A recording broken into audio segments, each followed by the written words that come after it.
His car has the colors of the Italian flag on it. Remember Teo Fabi, an Italian that won the pole as a rookie at Indianapolis. Could Robert Schwartzman do the same? We will see. Works his way now between turns 3 and 4. Bottom of the racetrack, and then exiting turn 4 is Robert Schwartzman. 3-lap average right now is 232.792, which is faster than Sato. Lap number 4, did he do it? 232.785, and yes, he did. The 4-lap average for Robert Schwartzman, 232.790 miles per hour. What a story. Felix Rosenquist off turn number 4. 232.505, 232.098, 231.529. Lap number 4 in the books, 231.820. Not fast enough. The 4-lap average, good for the middle of row number 2 at 231.987. A rookie team and a rookie driver will lead the field to the green flag for the 109th Indianapolis 500-mile race. Rookie Robert Schwartzman sets on pole at Indy. Now stay tuned for the greatest spectacle in racing. That's how it sounded yesterday. Mark Jaynes on the call of Robert Schwartzman becoming the first rookie since Teo Fabi in 1983 to outright win the pole for the Indianapolis 500-mile race, the first Israeli-born driver to qualify at Indianapolis. His team, Prema, which has essentially no primary sponsor on the car when he goes out for qualifying after a Tuesday where they were limited in practice and late to get out on track. And he goes out nonetheless, and Prema becomes the first team to win pole in their debut at Indianapolis since 1984, and what might be the biggest Cinderella story upset in qualifying in Indianapolis 500-mile race history. And on this Monday of race week in Indianapolis, that is now, unfortunately, not the biggest storyline going into the 500, because in the last hour, the following has taken place. Team Penske and 2 of their 3 entrants now have been penalized, and Joseph Newgarden, who is just the 6th driver to make an attempt to try to win 3 straight Indianapolis 500s, and Will Power will start 32nd and 33rd respectively due to a penalty for an attenuator alteration. What does that mean? I'll break it all down for you here, and we will not only hear from Doug Boles, the president of the Indianapolis Motor Speedway and the IndyCar Series, but we will also talk with Robert Schwartzman coming up bottom of the hour. Pacers, Knicks, obviously a huge storyline. Eastern Conference Finals, it is literally the best week in Indianapolis. It's the best. There is nothing like this week leading into the race, the drama of the Indianapolis 500, and that drama now has absolutely, like a powder keg, exploded here on this, the first day of the week, with a massive, massive story. And if you are unfamiliar with it, then pull up a chair, grab a Surfside, whatever it may be, and let me explain for you exactly where we are. My name is Jake Query, Eddie Garrison here as well. It is Query & Company on 93.5 and 107.5 The Fan. So here is what happened yesterday and potentially before and after.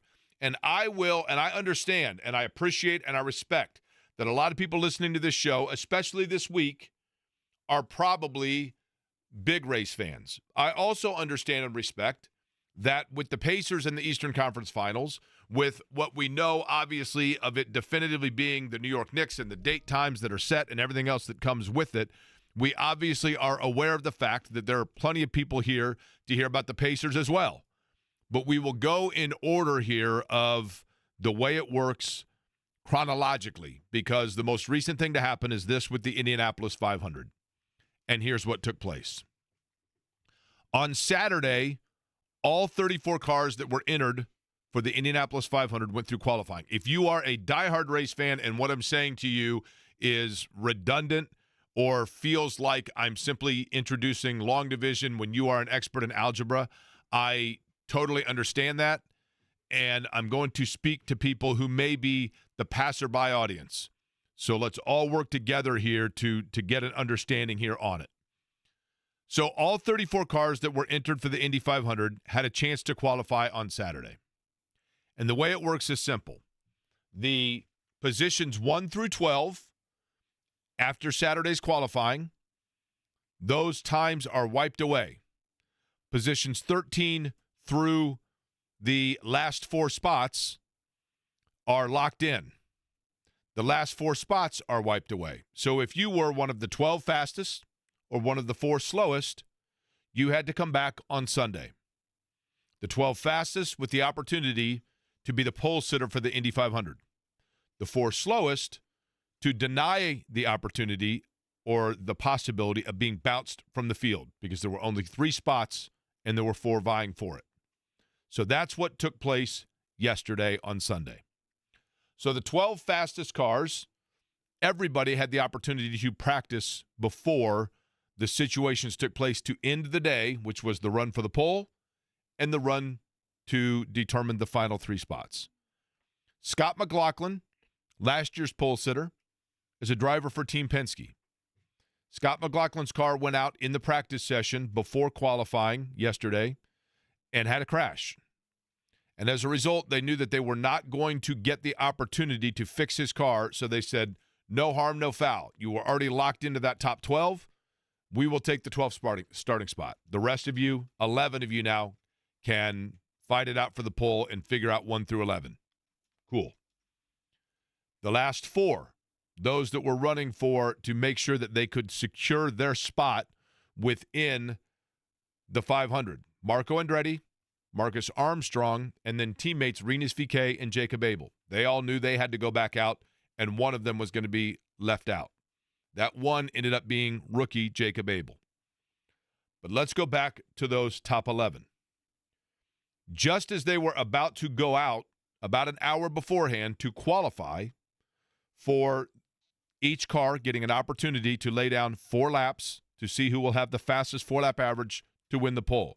You heard that rookie Robert Schwartzman is the one that accomplished that feat. But 2 of those 11 cars did not make an attempt either, because about an hour before the news came out that even though Scott McLaughlin was secured in the 12th spot, his 2 teammates, Joseph Newgarden and Will Power, driving for Team Penske, the most historic team in the history of the Indianapolis 500, the winningest team in the history of the Indianapolis 500, and the team that has Joseph Newgarden, who is the 2-time defending champion. That particular team, at the last minute, it was determined they are not going to make an attempt to run for the pole because of the fact that they have failed tech inspection and pulled out of the line of tech inspection, and they said, fine, we will start Joseph Newgarden and Will Power in the 4th row along with Scott McLaughlin. And here's what happened. The rear wing of a race car, okay? So if you look at a race car, the wing that's on the back side of it that comes out, just a little bit above the back of the car, that is attached to the race car by a mechanism called an attenuator. I am not an engineer. I am not a mechanic. I had to take unified chem physics in high school because it's a slowed down, modified version of those 2 subjects because I'm an English guy, meaning I'm a reading, writing guy. I'm not a math and science guy. But I've been around racing enough to know this. The attenuator is a carbon fiber piece that extends from the car, attaching that wing, and it is designed to absorb a lot of the energy upon an impact. So when there is a crash, as that energy then transfers from the wall back into the tub of the driver, it is designed to absorb a lot of that energy to keep the driver and the tub of the car safe. The only reason this is of relevance in this conversation is this. The attenuator is made of a carbon fiber that the way it's designed, it is designed where it's not the smoothest piece of equipment on the car. And when you're running at speeds and you're going for maximum speed, just like you look at on the interstate, a Corvette or a Lamborghini or a Ferrari, they are aerodynamically designed to be faster than a semi because they're sleek so the air can just fly right off of it. Those attenuators are not designed for air necessarily to fly right off of it. It can cause a little bit of drag, 1/10 of a thousandth of a second. But nonetheless, the air can get kind of caught up on that attenuator. So yesterday, Will Power's car went through tech inspection. For those that are unfamiliar, in any qualifying session in IndyCar, all of the cars go through what's called tech inspection. Kevin Blanch is the director of this for the IndyCar series. Kyle Novak is the oversees all of the competition things for the IndyCar series. But each car, when it goes to the tech inspection, is looked over to make sure that all parts of the car are within the rule book of the specifications so that everybody is going under the same thing and that everybody has the same level playing field of equipment.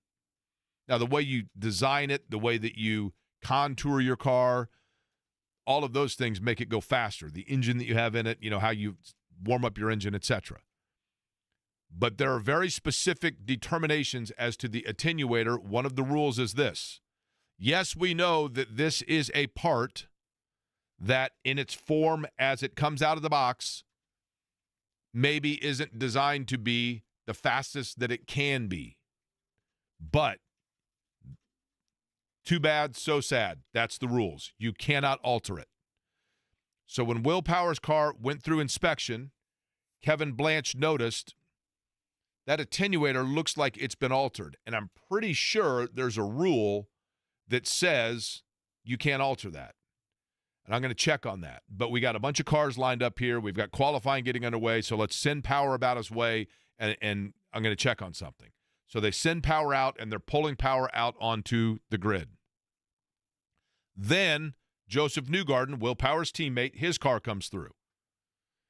Kevin Blanch again looks at the attenuator of Joseph Newgarden's car and says, okay, in fact, this one has been altered because I've now seen two other cars in between Power's and Newgarden, so I have something by which to compare.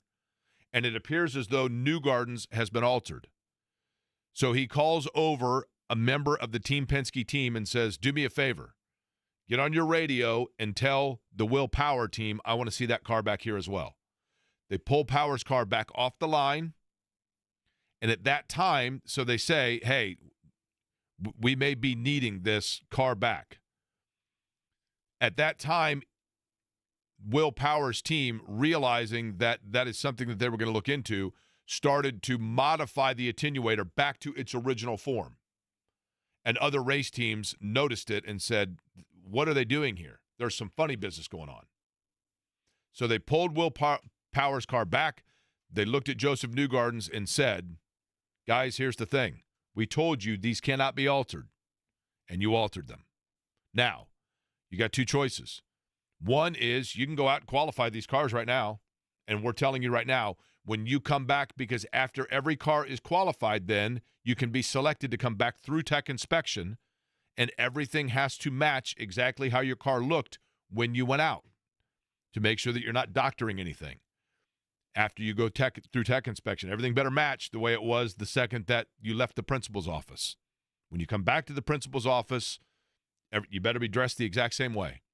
And so they said, you can go back out, but we can tell you right now, we're going to impound both cars immediately, and they are going to fail tech inspection, and your times are then going to be wiped out. So Team Penske at that point said, you know what? Fine. Guilty as charged, whatever you want to call it. We'll take the penalty, and we will start in the fourth row. That's where everything stood. But then Doug Boles, who is now the president of the IndyCar series, held a press conference just about an hour ago where he said, it is true that at the end of the day, that's where things stood, that their penalty was they were going to start in the fourth row. And all of the investigation we have, because it's a very fair question. Well, wait a minute. What if actually when they went out on Saturday to put themselves into this group of 12, were the cars legal then? It is Doug Boles' contention that they were legal on Saturday, and the alteration took place sometime between Saturday and Sunday. But when Doug Boles went home last night and began talking about it and thinking about it and analyzing it with Kevin Blanch and Kyle Novak and everyone else, there was a rule that kept jumping out in his mind. It is Rule 9.2.1, which essentially gives IndyCar the flexibility or the right to impact a decision of ruling and penalty based on what they deem to be the crime. And I will let Doug Boles explain what I'm talking about. Here is Doug Boles on the rule that determined and influenced why he is now deciding that Joseph Newgarden and Will Power will start in the back of the field. IndyCar has a rule. It's Rule 9.2.1. I highlighted a couple pieces of it here because I think it's important in this conversation. Penalties can be determined by the gravity of the violation and its impact on the fairness of competition. IndyCar has the authority to impose any or all or any combination of the following penalties against any member for any violation of the rules at any time. The thing that strikes me the most about this rule is the gravity of the violation. This is the world's largest motorsport event, the Indianapolis 500. This event defines who people are. And for us, especially on that stage, we believed that allowing the two cars, the 2 and the 12, to start in 12th and 11th, which is a place that they might have actually qualified in had they been allowed to qualify, was not a sufficient enough penalty and did not present an appropriate enough result for the violation. Now, here's the thing. There was the discussion of, wait a minute, did IndyCar catch this or did a team notice this? Pato O'Ward is one that had said, wait a minute, these cars, and Pato O'Ward said this, I'm paraphrasing him, but Pato O'Ward basically said, I don't know why they would do this because they're a great team with great drivers. They don't need that, right? So question then becomes, with this determination, what if these cars were that way on Saturday? And Doug Boles had said, we do not believe that to be the case. Marshall Pruitt, who is a leading motorsports writer from Racer.com, and I'm going to include his question, asked a very detailed question and offered Boles the opportunity to answer to that as well earlier. On the topic of the awareness of the illegal attenuators, Rocket in his interview, I believe Tim Cindric in his interview said that something was found in tech that caught their attention. I've been told by multiple teams that is factually incorrect, that they have alerted IndyCar prior to Sunday that those modifications existed and no action was taken. Just to try and corroborate that, I've gone back and looked at my own footage. I've found and circled these components on the cars Saturday, Thursday, going back to April at the open test.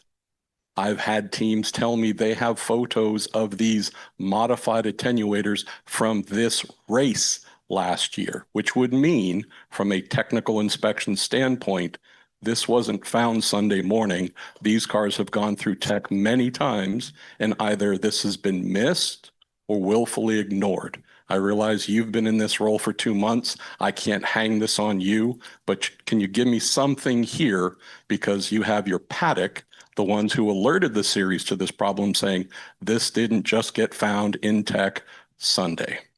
So I guess the first way to respond to that, it was found on Sunday. So those are the facts. The facts that I know is it was found on Sunday, and this penalty is based on what happened on Sunday.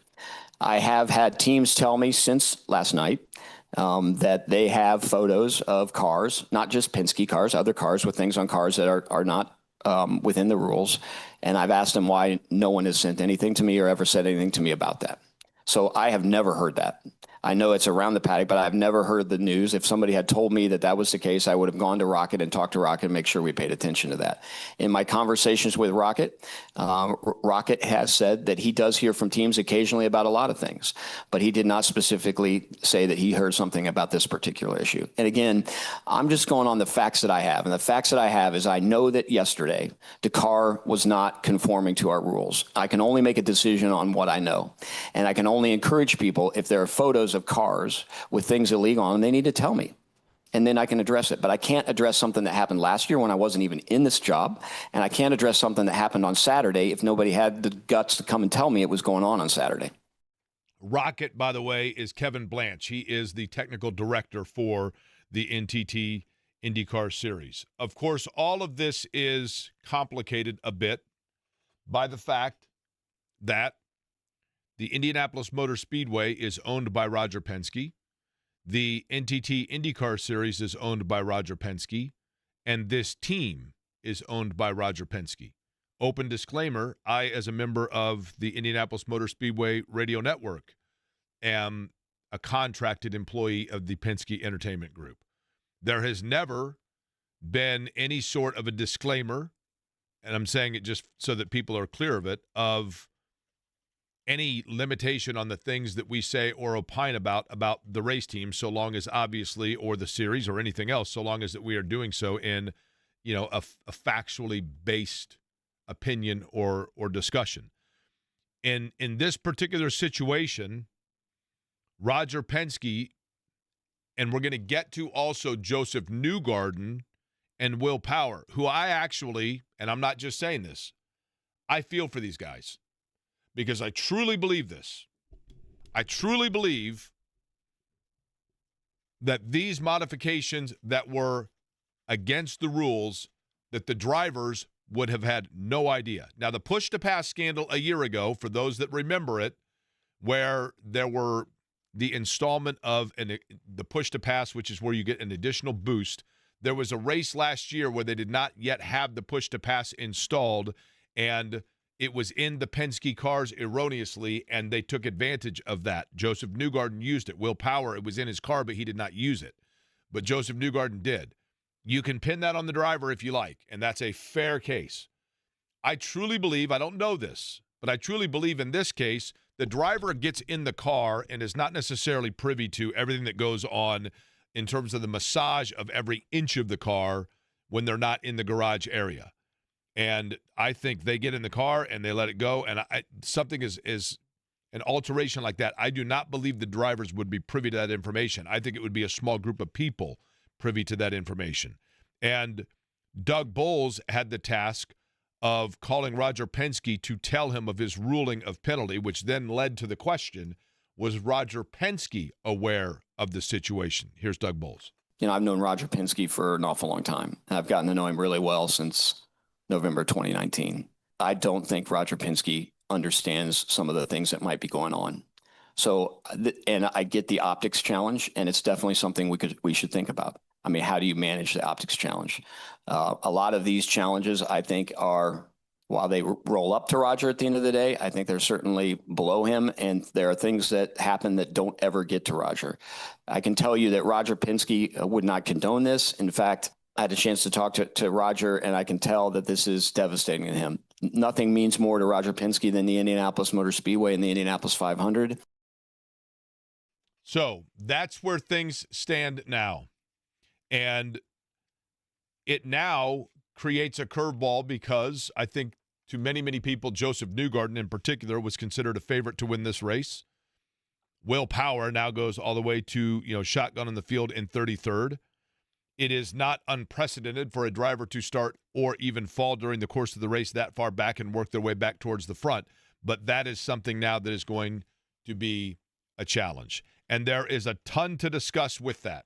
And over the course of today, we will do exactly that. And Joseph Newgarden, at the time when we thought he was going to be starting in row number 4, something happened yesterday where I was curious of the mindset of Joseph Newgarden, the approach of Joseph Newgarden, the mentality of Joseph Newgarden. And I was calling the qualifications sitting in turn number 3 by myself up in the perch, just all by my lonesome.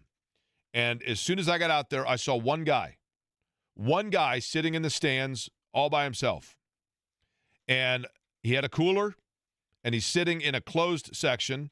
And I went down to him before qualifying began.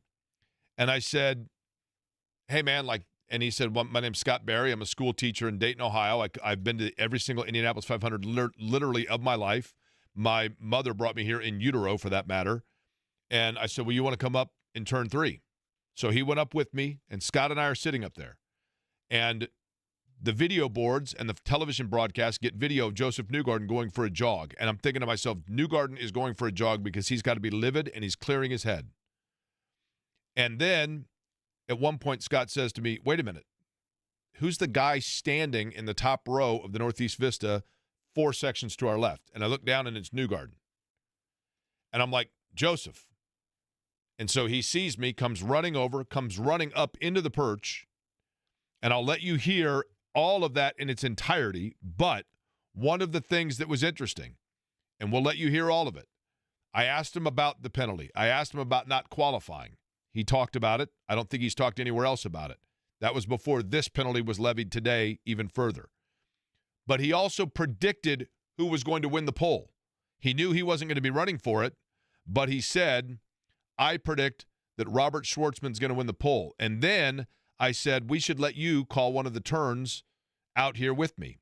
And he said, I don't have time to wait that long, but let's do a practice one for fun. So I put the headsets on him. Mark Janes, our chief announcer, threw it to him.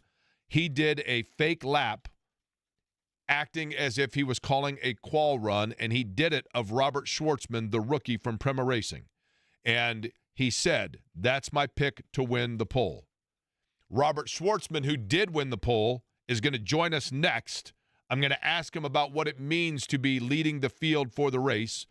Open disclaimer, we recorded this interview with Robert Schwartzman just about an hour ago, not even that, 45 minutes ago, just before this announcement about the Penske cars moving. So I did not ask him that question, but I did let him hear Joseph Newgarden making his proclamation that Schwartzman would be the pole sitter.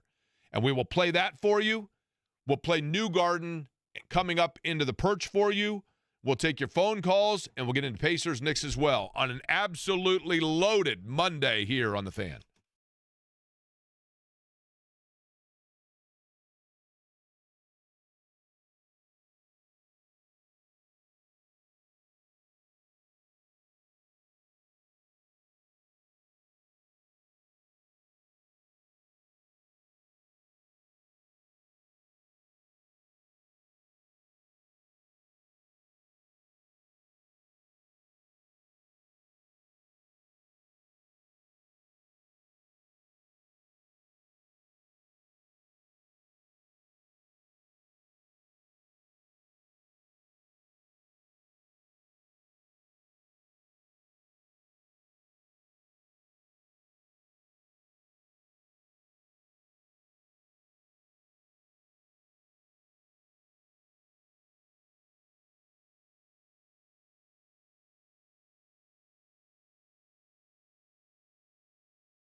His car has the colors of the Italian flag on it. Remember Teo Fabi, an Italian that won the pole as a rookie at Indianapolis. Could Robert Schwartzman do the same? We will see. Works his way now between turns 3 and 4. Bottom of the racetrack, and then exiting turn 4 is Robert Schwartzman. 3-lap average right now is 232.792, which is faster than Sato. Lap number 4, did he do it? 232.785, and yes, he did. The 4-lap average for Robert Schwartzman, 232.790 miles per hour. What a story. Felix Rosenquist off turn number 4. 232.505, 232.098, 231.529. Lap number 4 in the books. 231.820.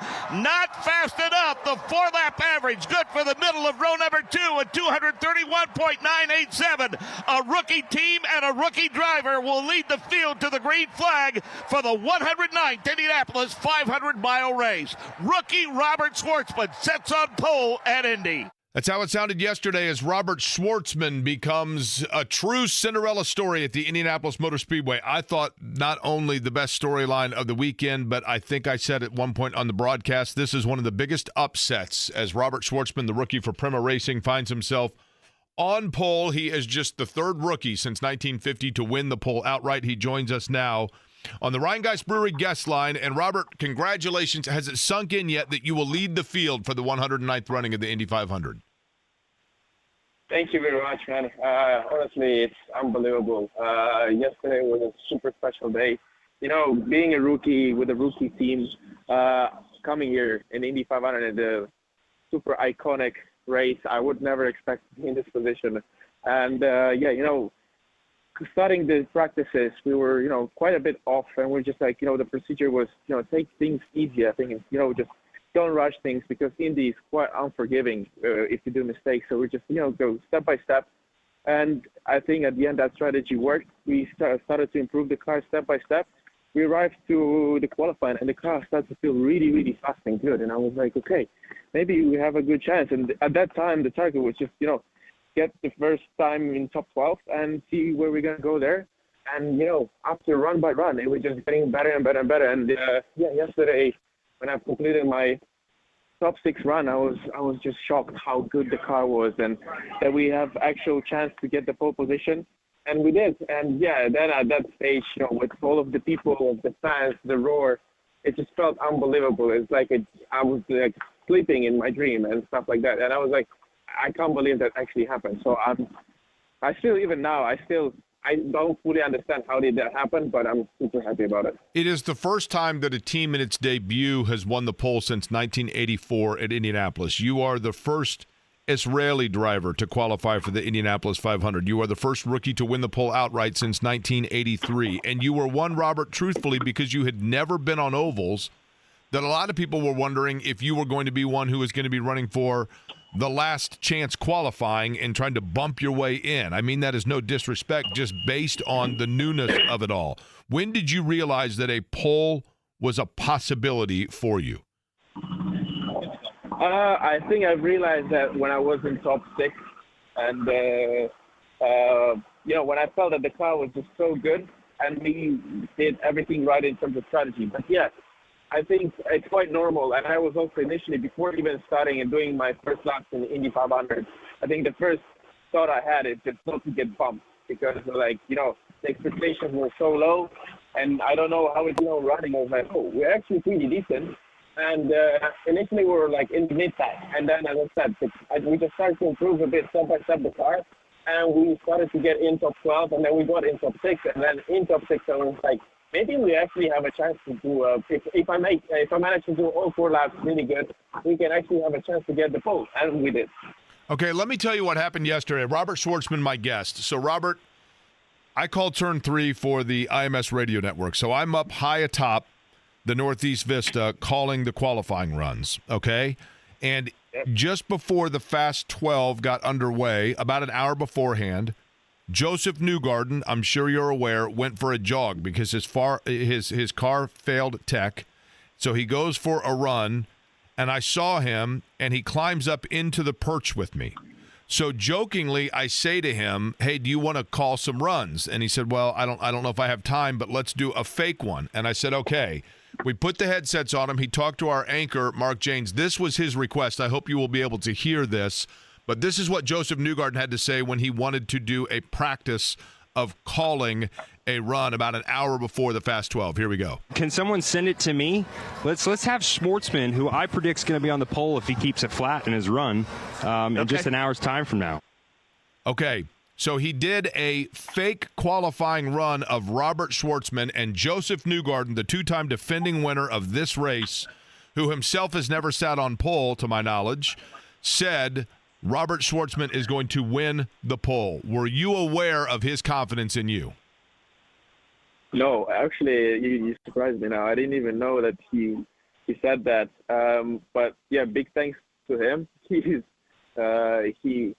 He was right at the end, but yeah, honestly, it's a really bold statement. Like, he was just like really believing in it. Because at that stage, even myself, I was not like even close to thinking about it. And I mean, big thanks to the guys in Penske, because as Scotty also talked in the radio, or there was an interview and he mentioned me. Now Joseph, and there was Will Power, who before, let's say, top 6 came by our garage. I wasn't there, unfortunately, but, he spoke to my engineer to just give a help, let's say, give a tip, how potentially will look the qualifying for us. So, these guys are really respectful, and I respect them a lot. So, yeah, big thanks to them. Lastly, Robert, and I know we got to let you go here, but I want to ask you this. In the early days, the Indianapolis 500 was known as the International Sweepstakes. It was not until 1913 where other nations joined. You are the first driver born in Israel. I know you now live in Indianapolis, which is super cool. You're one of us, but you were born in Israel, and you are the first Israeli-born driver to qualify for the Indianapolis 500. What does it mean for you to bring another country into the long list of great drivers that have run at this race? Oh, it definitely means a lot, especially now at this difficult moment that is going on in the world and in Israel. I just want to, show people that, we're here and we can do big things, and we're pushing. And from my side, I'm just super proud and happy that I managed to bring that flag up and show people that, even though we're here in U.S., anybody from any country can have a chance at fighting themselves and taking the pole position or a race win in Indy 500, because this is an international race. One of the biggest in the world, I would say. I would probably say it's one out of two, the biggest in the whole world. And yeah, I mean, it's just amazing. It's just awesome.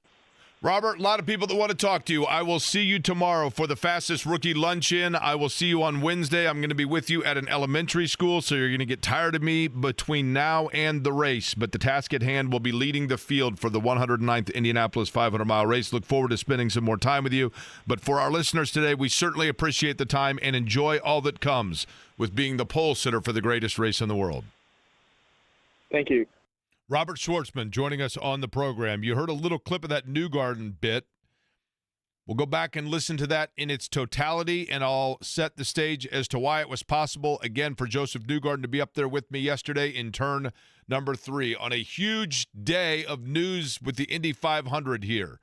What does it mean moving forward for this race and maybe even looking back retroactively? I'll answer, and we'll hear from Newgarden next.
On the Rheingeist Brewery guest line, Rheingeist locally distributed by Zinc, of course.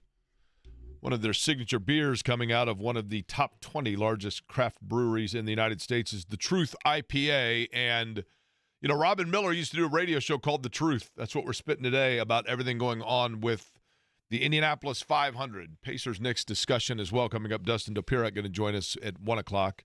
Just a couple minutes. I'll let you hear the Newgarden audio as well. But first, wanted to get to Jeff real quick while we're talking about Robert Schwartzman. Hi, Jeff. How are you? Great. How are you doing this afternoon? Busy, needless to say, but I love it, man. The weather's great. I love everything about it. What's up? Yeah, so our son turned 9. This was his first year for the Garage Pass. He was super excited. And our cousin is the front inside tire changer for Schwartzman. So we were in the garage on what's your Saturday. cousin's name, by the way? Caleb. I was going to say first name is perfectly sufficient if you want to do that. Okay. Yep. Okay. Yeah, he's been on a bunch of teams. He was on front inside for Lungard last year. So, okay. But he got to sit in the car on Saturday, and then they gave him a hat, and Robert signed it, and he is made an absolute fan for life. So. Listen, well, obviously, first off, congratulations to your cousin and that team in Prema. I mean, that's an unbelievable story for this team that came in here, kind of did it slowly. A lot of people kind of snickered at them when they were out late for practice on Tuesday, and now here they are sitting on the pole. But also, I don't know Robert Schwartzman, but by all accounts, seems like a really nice young guy, right? Like, seems like a guy that I think if he sticks around, people are going to enjoy. 100%, right? And everybody that we ran into yesterday walking around the track was like, hey, where'd he get the hat? Where'd he get the hat? Because they don't have any merch out there yet. And, man, I hope they find some that they can start handing out, because there's going to be a lot of Robert Schwartzman fans out. Yeah, I would totally agree, Jeff. I totally agree and appreciate it. And congratulate your I think you said cousin, Caleb, by all means. You know, one of those who's a believer in Robert Schwartzman was Joseph Newgarden. So I mentioned it earlier. Here was the situation. Let me set the scene. I went out at 4 o'clock yesterday to go up to my perch in turn number 3. And I'm up there all by my lonesome. I see one guy. I said, hey, you want to come up? So the two of us are sitting up there. So here's this guy sitting up there with me, and he's asked me about Beyond the Bricks. Really nice dude from Dayton, Ohio. And then we see the word that Joseph Newgarden, after he had failed tech inspection, went for a jog. And he jogged up the backstretch, and I'm like, man, he's coming right towards us. I could see him from, you can see a mile away. On the Brickyard Crossing golf course, there was a guy that hit a hole-in-one yesterday. I was watching dudes golfing, and there's a par 3 right there, and a guy hit a hole-in-one. True story. And I radioed into that, hey, guy hit a hole-in-one. There's a lot of downtime out there. So just before, about probably an hour before the actual run for the pole, the Fast 6 drivers had – so the Fast 12, in which Newgarden had been pulled out of that due to the tech issue, that now will start him 32nd. But at that time, we thought Newgarden was starting 12th. This was yesterday. So Newgarden goes for this run, and then I look out later, and I think it's either Scott or Dave. I'll call him Scott Dave, the guy from Ohio that was up with me. He points and goes, is that Newgarden in the stands? And Newgarden was just standing by himself in the last row of the stands. So I yelled to him, and he came up into the perch. And when he did, I did a spontaneous interview with him. Now, keep in mind, I'm wearing earmuffs with a microphone in the front of it, the kind that you see, like, Ryan Seacrest wearing on New Year's. Well, I guess maybe he doesn't wear that on New Year's, but you know what I'm talking about. So I just have the one microphone. So it's a little weird in the beginning, and then eventually I put the headsets on Newgarden where he wanted to do a practice qualifying lap, if you will, and act like he was calling the race. So having said all of that, this was yesterday when we thought he was going to be starting in row number 4, and Joseph Newgarden up in the turn 3 perch. So I mentioned earlier I saw a guy get a hole-in-one behind me, and then I see a jogger that came up, and I thought this was pretty cool.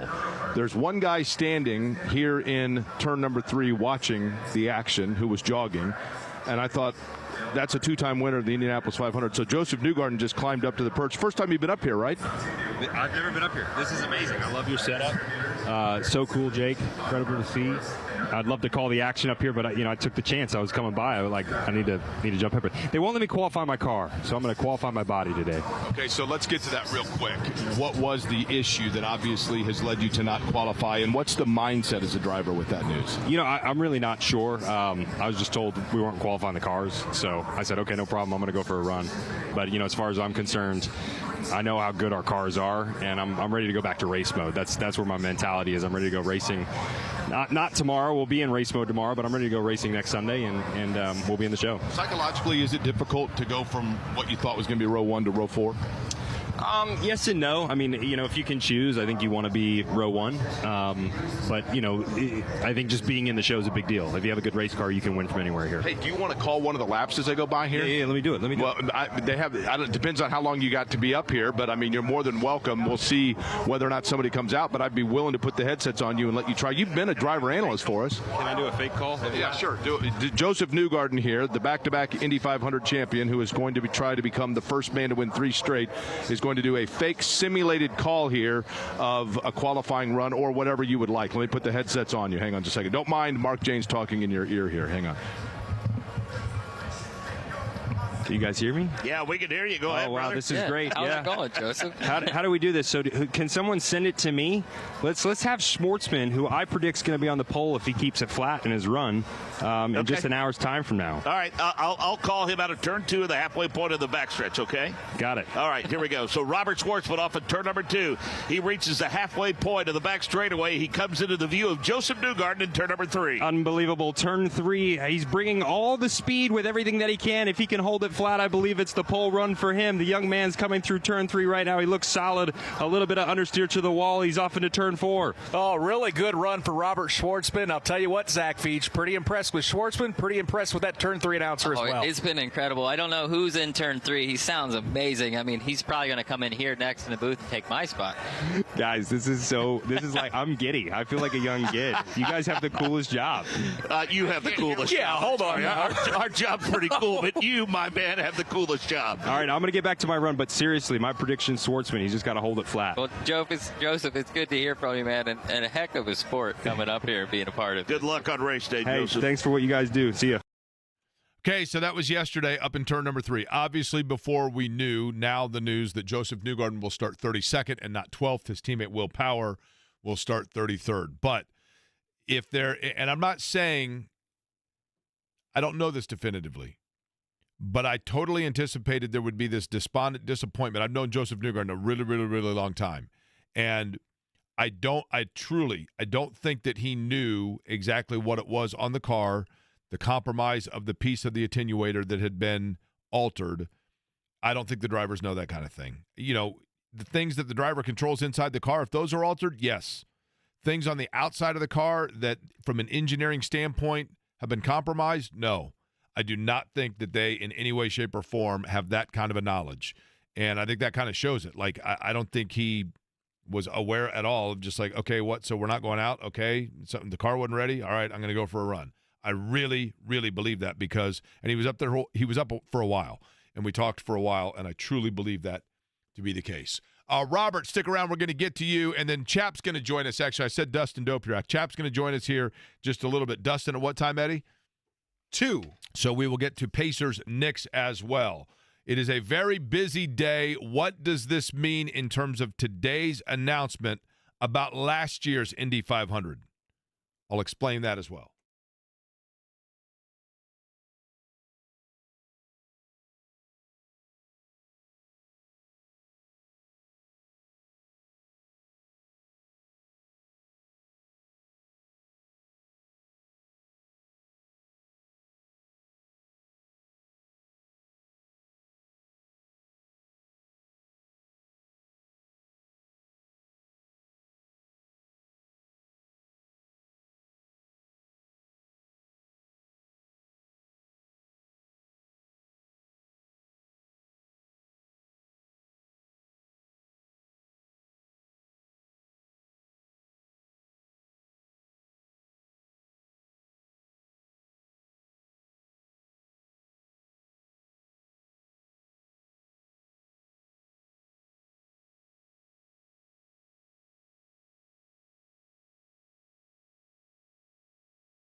Chap going to join us just a couple minutes from now. Dustin Dopirak coming up 2 o'clock hour. Pacers, Knicks, game number 1. That's Wednesday, correct, Eddie?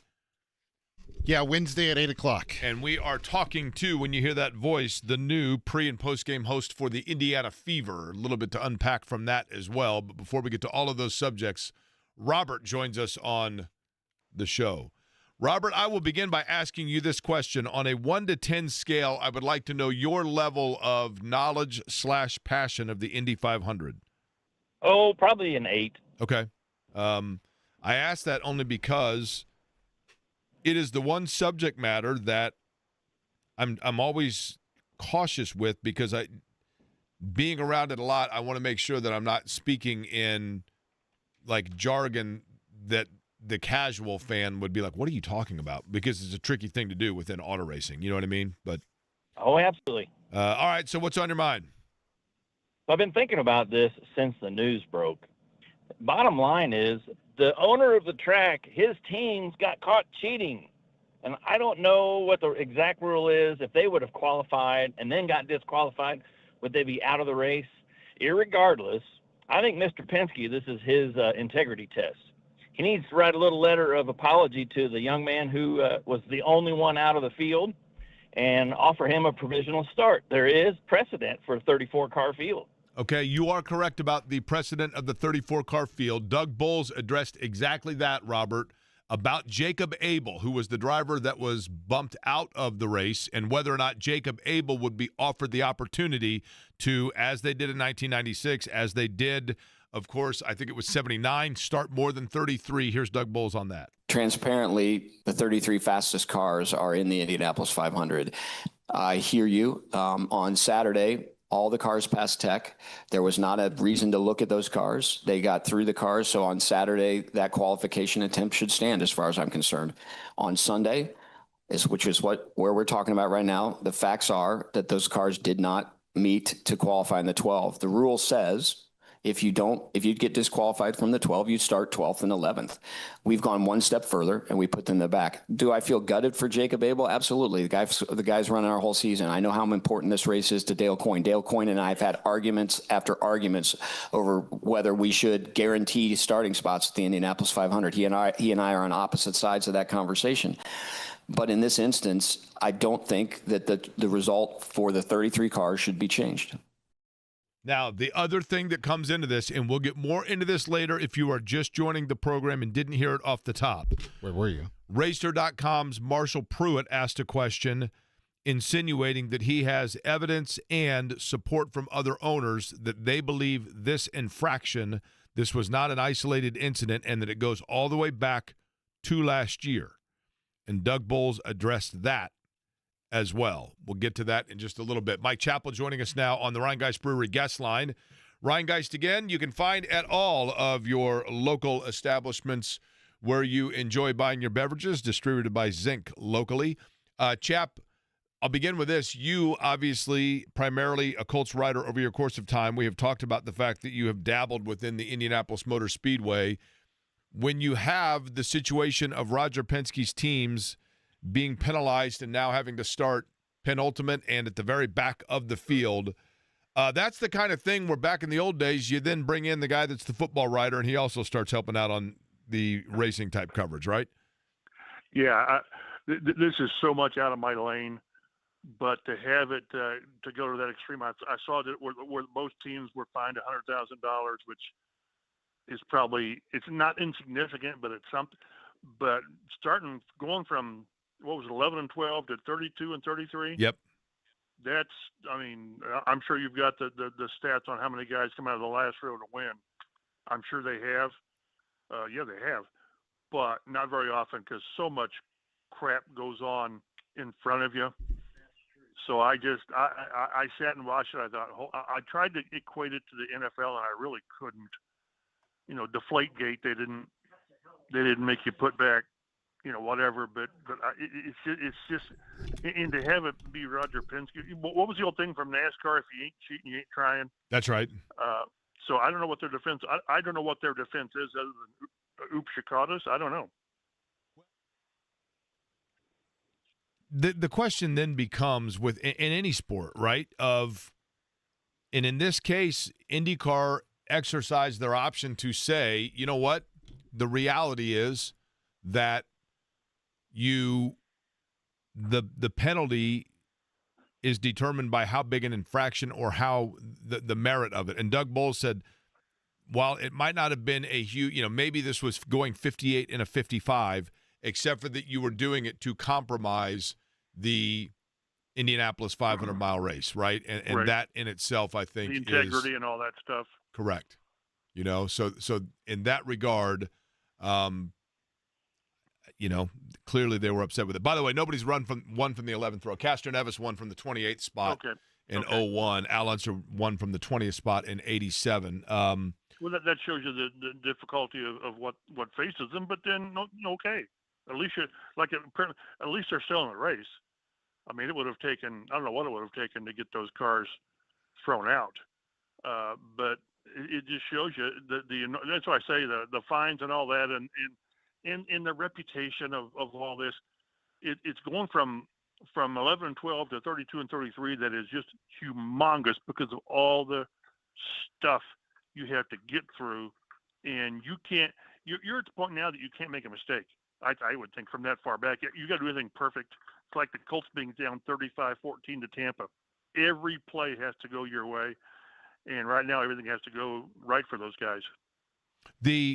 I got to look and see what position that was where Castroneves started now that I mentioned it, Chad. But anyway, let's get to the Colts itself. Anything of note? I mean, obviously we went through the rookie, training camp and maybe some storylines that came out of that, but anything of note, and the schedule release obviously coming out since we've last talked.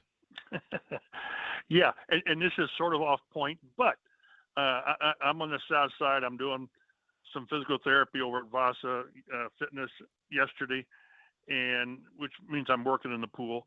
And some guy stops me, and he says, "Hey," and we start talking. And his name.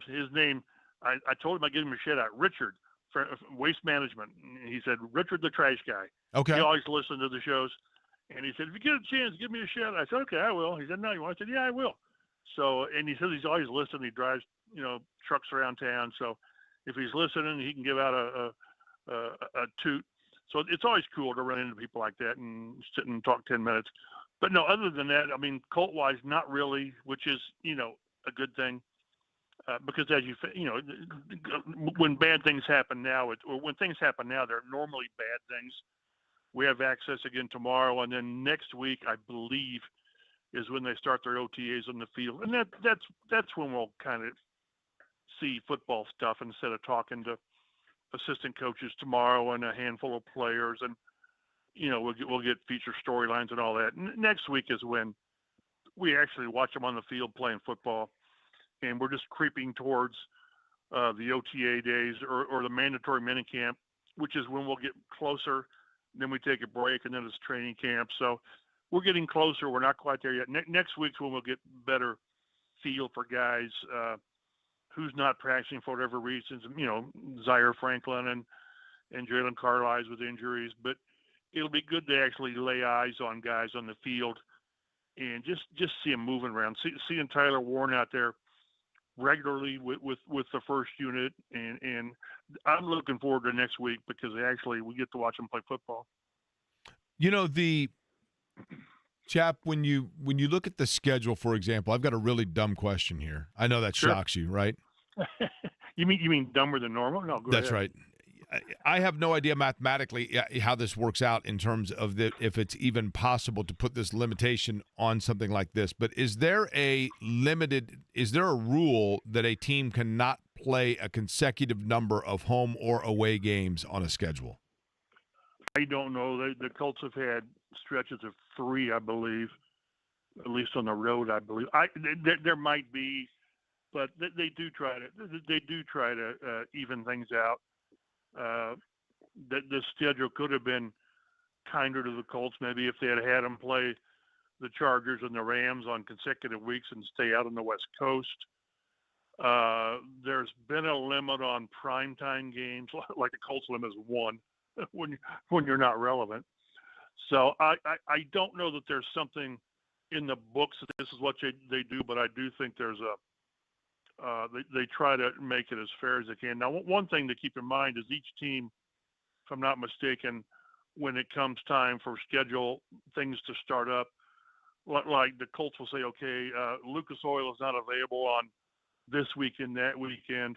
So they do sort of take dates off the calendar that the Colts or the Giants or the Rams, their stadium is not available. So that sometimes that tosses a monkey wrench into it.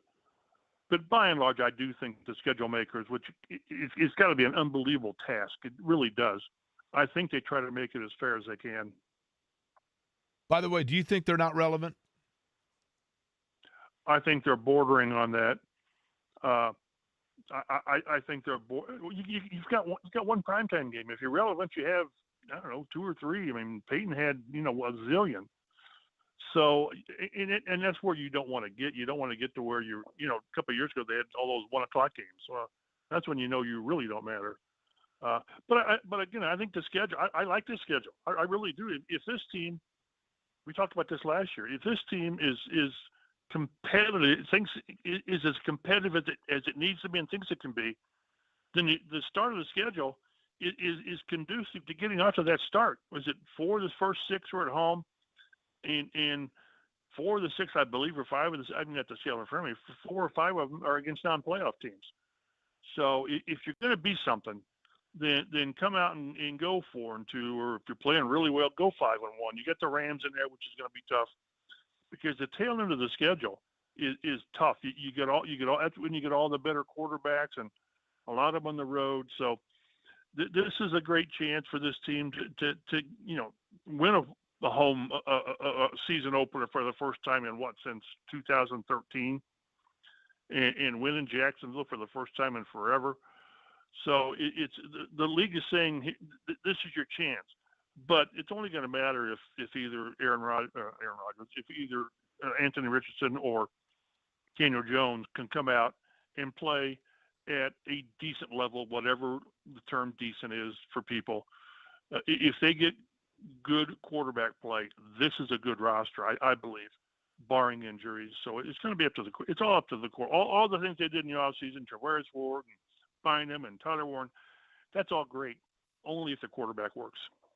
Mike Chappell is our guest, CBS 4 Fox 59, where you can see and read his work. He is on the Rheingeist Brewery guest line.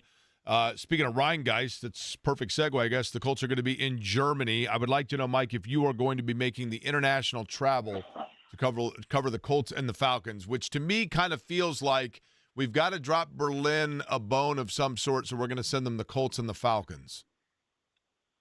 My wife says she's going with or without me, so I probably ought to go. Okay. I'm still hoping that getting back from this back surgery just knocked me on my ass.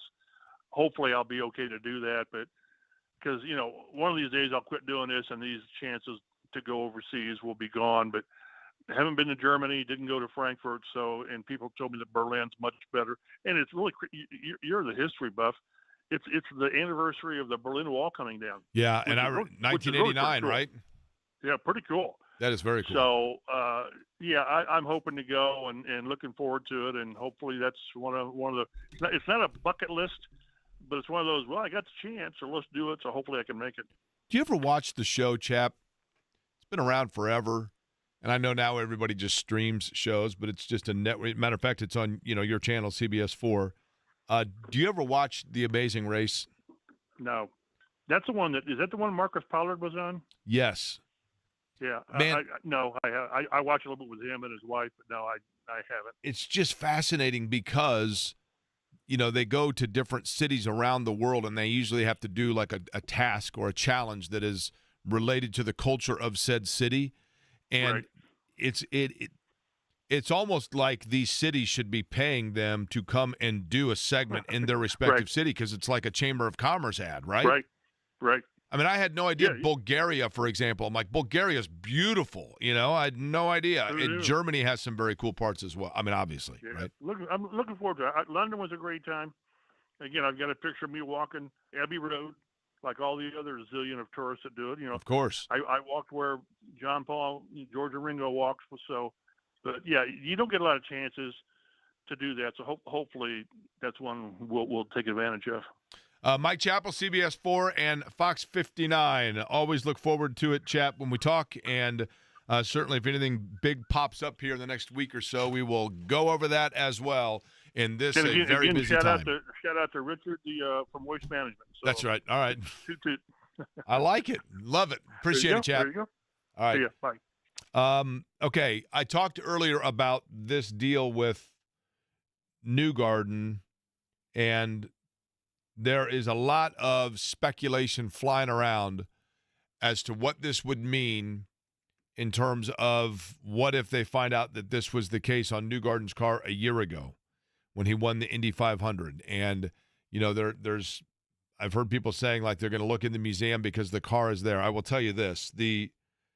First off, if there was something nefarious that took place with cars that won the Indianapolis 500, I would certainly think that the team, any team, I don't care who, I mean, we won't even talk about, let's just say, for example, in baseball.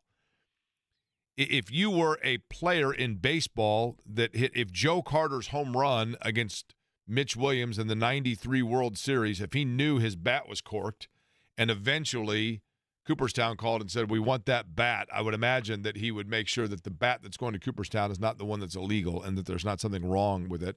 That makes it sound like I'm leading people down, you know, the wrong rosy path here, but a rose-thorned path. The car that won the Indy 500 for Newgarden, I mean, I would assume is, I hate to say it this way, in the museum itself, I don't know that that is the exact specification car that won the Indy 500. Like, it's not like they took it from Victory Lane over to the museum and impounded it and boom, there you go. So it would be very difficult to say that the things on the car in the museum are those that are the same as the one that won last year's Indianapolis 500. But I want to play this again from Marshall Pruitt, because Marshall Pruitt, he went there, if we're going to use a kid's term, with a very specific question, because there are a lot of people now asking me if this is something that dates back to beyond just this year's Indy 500 qualifying. And Marshall Pruitt was fairly insistent, I think, that there are teams that felt this change to the car of Joseph Newgarden. And again, to rehash what took place, and I'll do it in a simpler form here. The attenuator is, and I'm going to use generic terms, it is an arm, if you will, or a beam that connects the rear of the car to the rear wing of the car. It is a carbon fiber piece, and they are two pieces that kind of go over one another that connect the wing to the car. They are made to absorb, upon impact, the energy shock that takes place to alleviate all of that energy from going into the tub of the car and thus protect the driver. They are carbon fiber pieces that are not the smoothest of pieces. And the allegation against Penske is that they smoothened down that attenuator to make it more sleek by aerodynamic design to give them a speed advantage. The rule book very specifically states that those attenuators cannot be altered. And that yesterday, when Will Power and Joseph Newgarden's car were going through tech inspection before the Fast 12 qualifying run, that the alteration was discovered. And therefore, they were deemed, at that time, they said, you can go out and qualify if you want, but it's not going to uphold because we're going to fail you through tech inspection. And so they pulled out of line and said, we'll accept the penalty of starting in the fourth row. IndyCar, just before we came on the air today, announced that they believed that the infraction, when judged with the magnitude of the event, merited a greater penalty than that. And so they are starting them 32nd and 33rd. Marshall Pruitt, who is a national writer for Racer.com, asked a very pinpointed question to Doug Boles, and Doug Boles gave a very clear, I thought, and concise answer. Here you go. On the topic of the awareness of the illegal attenuators, Rocket in his interview, I believe Tim Cindric in his interview, said that something was found in tech that caught their attention. I've been told by multiple teams that is factually incorrect, that they have alerted IndyCar prior to Sunday that those modifications existed. and no action was taken. Just to try and corroborate that, I've gone back and looked at my own footage. I've found and circled these components on the cars Saturday, Thursday, going back to April at the open test. I've had teams tell me they have photos of these modified attenuators from this race last year, which would mean, from a technical inspection standpoint, this wasn't found Sunday morning. These cars have gone through tech many times, and either this has been missed or willfully ignored. I realize you've been in this role for 2 months. I can't hang this on you, but can you give me something here, because you have your paddock, the ones who alerted the series to this problem, saying this didn't just get found in tech Sunday.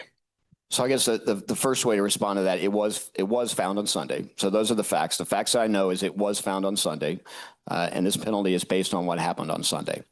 I have had teams tell me since last night that they have photos of cars, not just Penske cars, other cars with things on cars that are not within the rules. And I've asked them why no one has sent anything to me or ever said anything to me about that. So I have never heard that. I know it's around the paddock, but I've never heard the news. If somebody had told me that that was the case, I would have gone to Rocket and talked to Rocket and make sure we paid attention to that. In my conversations with Rocket, Rocket has said that he does hear from teams occasionally about a lot of things, but he did not specifically say that he heard something about this particular issue. And again, I'm just going on the facts that I have. And the facts that I have is I know that yesterday the car was not conforming to our rules. I can only make a decision on what I know. And I can only encourage people, if there are photos of cars with things illegal on them, they need to tell me, and then I can address it. But I can't address something that happened last year when I wasn't even in this job, and I can't address something that happened on Saturday if nobody had the guts to come and tell me it was going on Saturday. So that is Doug Boles, the president of the Indianapolis Motor Speedway, and now, obviously, the president of the NTT IndyCar Series from earlier today. All right. The Pacers and the Knicks, we will get into that. And there are a couple of things that at one time I felt really good about, and now I'm starting to worry about. But I think the Pacers may have an answer for my concern. And we'll get into that next.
Nathan Brown of the Indy Star, Pacers Knicks talk here just a second, I promise. Nathan Brown of the Indianapolis Star did just post, I say just, first time I'm seeing it, about an hour ago, posted.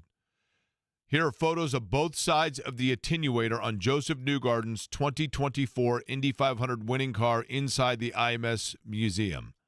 Clearly has the seam between the parts of the attenuator filled and smoothed. Not aware of any rule change that would have allowed that to have been legal a year ago. And that car is sitting inside the museum now. That's not to say definitively that that is the car that he won the race in, and that's a whole different talk show. But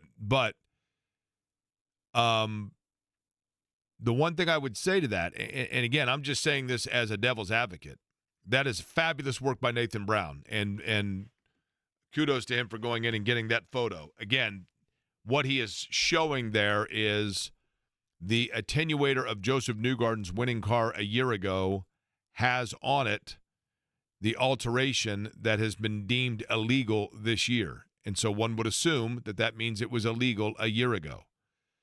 The question then becomes, as people have pointed out, in terms of the tech inspection, if it passed tech inspection a year ago, both before and after the race, then you can kind of understand why it was assumed by the team that that would be permitted, because they did undergo a tech inspection a year ago before and after the race, and there was no violation that was found. Christian Rasmussen, by the way, making contact with the wall in today's practice, a 2-hour session out at the Indianapolis Motor Speedway.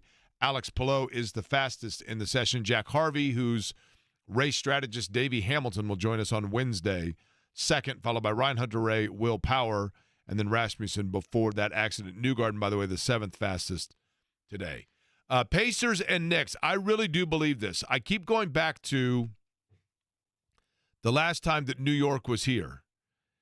And when I think about that game, the guy that was a real difference maker for the Knicks that we did not see a year ago in this series is Karl-Anthony Towns. And he worries me a great deal because he's big. He is just so agile around the basket and has such a touch, and he can shoot from anywhere. He literally can shoot from anywhere. But with all of that said, he spends a lot of time on his keister. Like half the time you think of Karl-Anthony Towns, he's getting up off the ground and running back the other way. The Pacers want to play fast. They want to move the ball around. They want to run. They want to play fast. And I really do believe that what they're going to do, and watch, maybe I'll be completely off on this, but I really do think that they are going to say, you know what, we are going to go right at Karl-Anthony Towns, and we're going to do it on the regular. And I think they're going to say, we're going to condition Karl-Anthony Towns to the point of exhaustion because we are going to literally just make him do like sit down, stand up the whole time, and just keep going at him to the point where if he falls down, we're going to make him get back up and keep running, get back up and keep running. And I think the Pacers, if you thought they played fast against, and that's their style, their passes per possession are higher than any team in the league by a long shot. And their goal is going to be, let's check the physical conditioning now of Karl-Anthony Towns and Josh Hart and Jalen Brunson and OG Anunoby, who is a fabulous talent and has been a huge piece for New York this year in the postseason that they did not have at health a year ago. But I think they just are going to grind it. And I really feel like, though, still, the Pacers, their real opportunity here is in Game 1. I always feel like as the visiting team, Game 1 is the one that you can potentially go in and steal. And if they're going to do that, it's going to be a question of how much this layoff has hurt Indiana because they were playing literally as well as any team in the league. They've been playing their best basketball for the last month. And that's the big thing to me is, man, you are so hopeful that continues in terms of just the momentum they've had, that this layoff doesn't create rust. Now, the Fever obviously got things underway over the weekend. Eddie Garrison, you are now getting all kinds of mic time when it comes to the Indiana Fever, correct?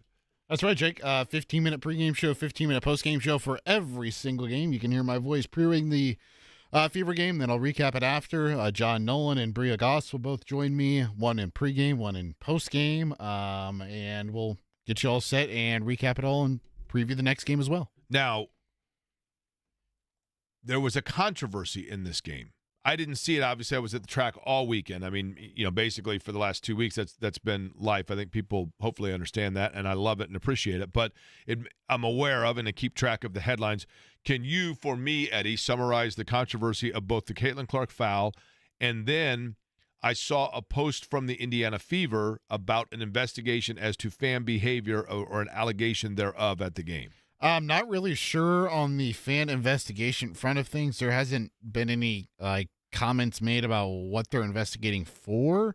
It was just an issued statement by the WNBA that they were they're looking into the situation, and the Fever put out their response to said WNBA statement. So nothing has come of that since yesterday. Verbal abuse from fans? That's kind of what I gathered. Yeah. Not sure when it happened, how it happened, or what was said.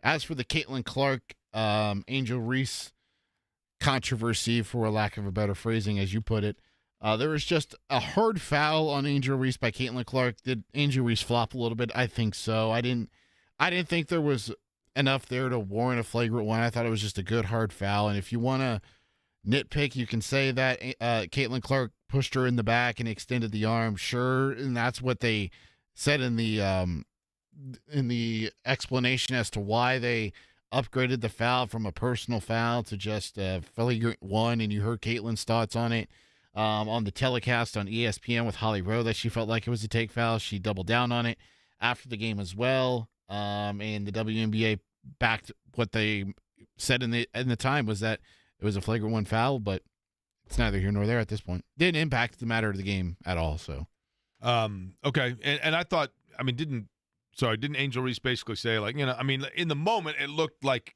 something, and anytime you get Reese and Caitlin Clark, it's going to be a bigger story, right?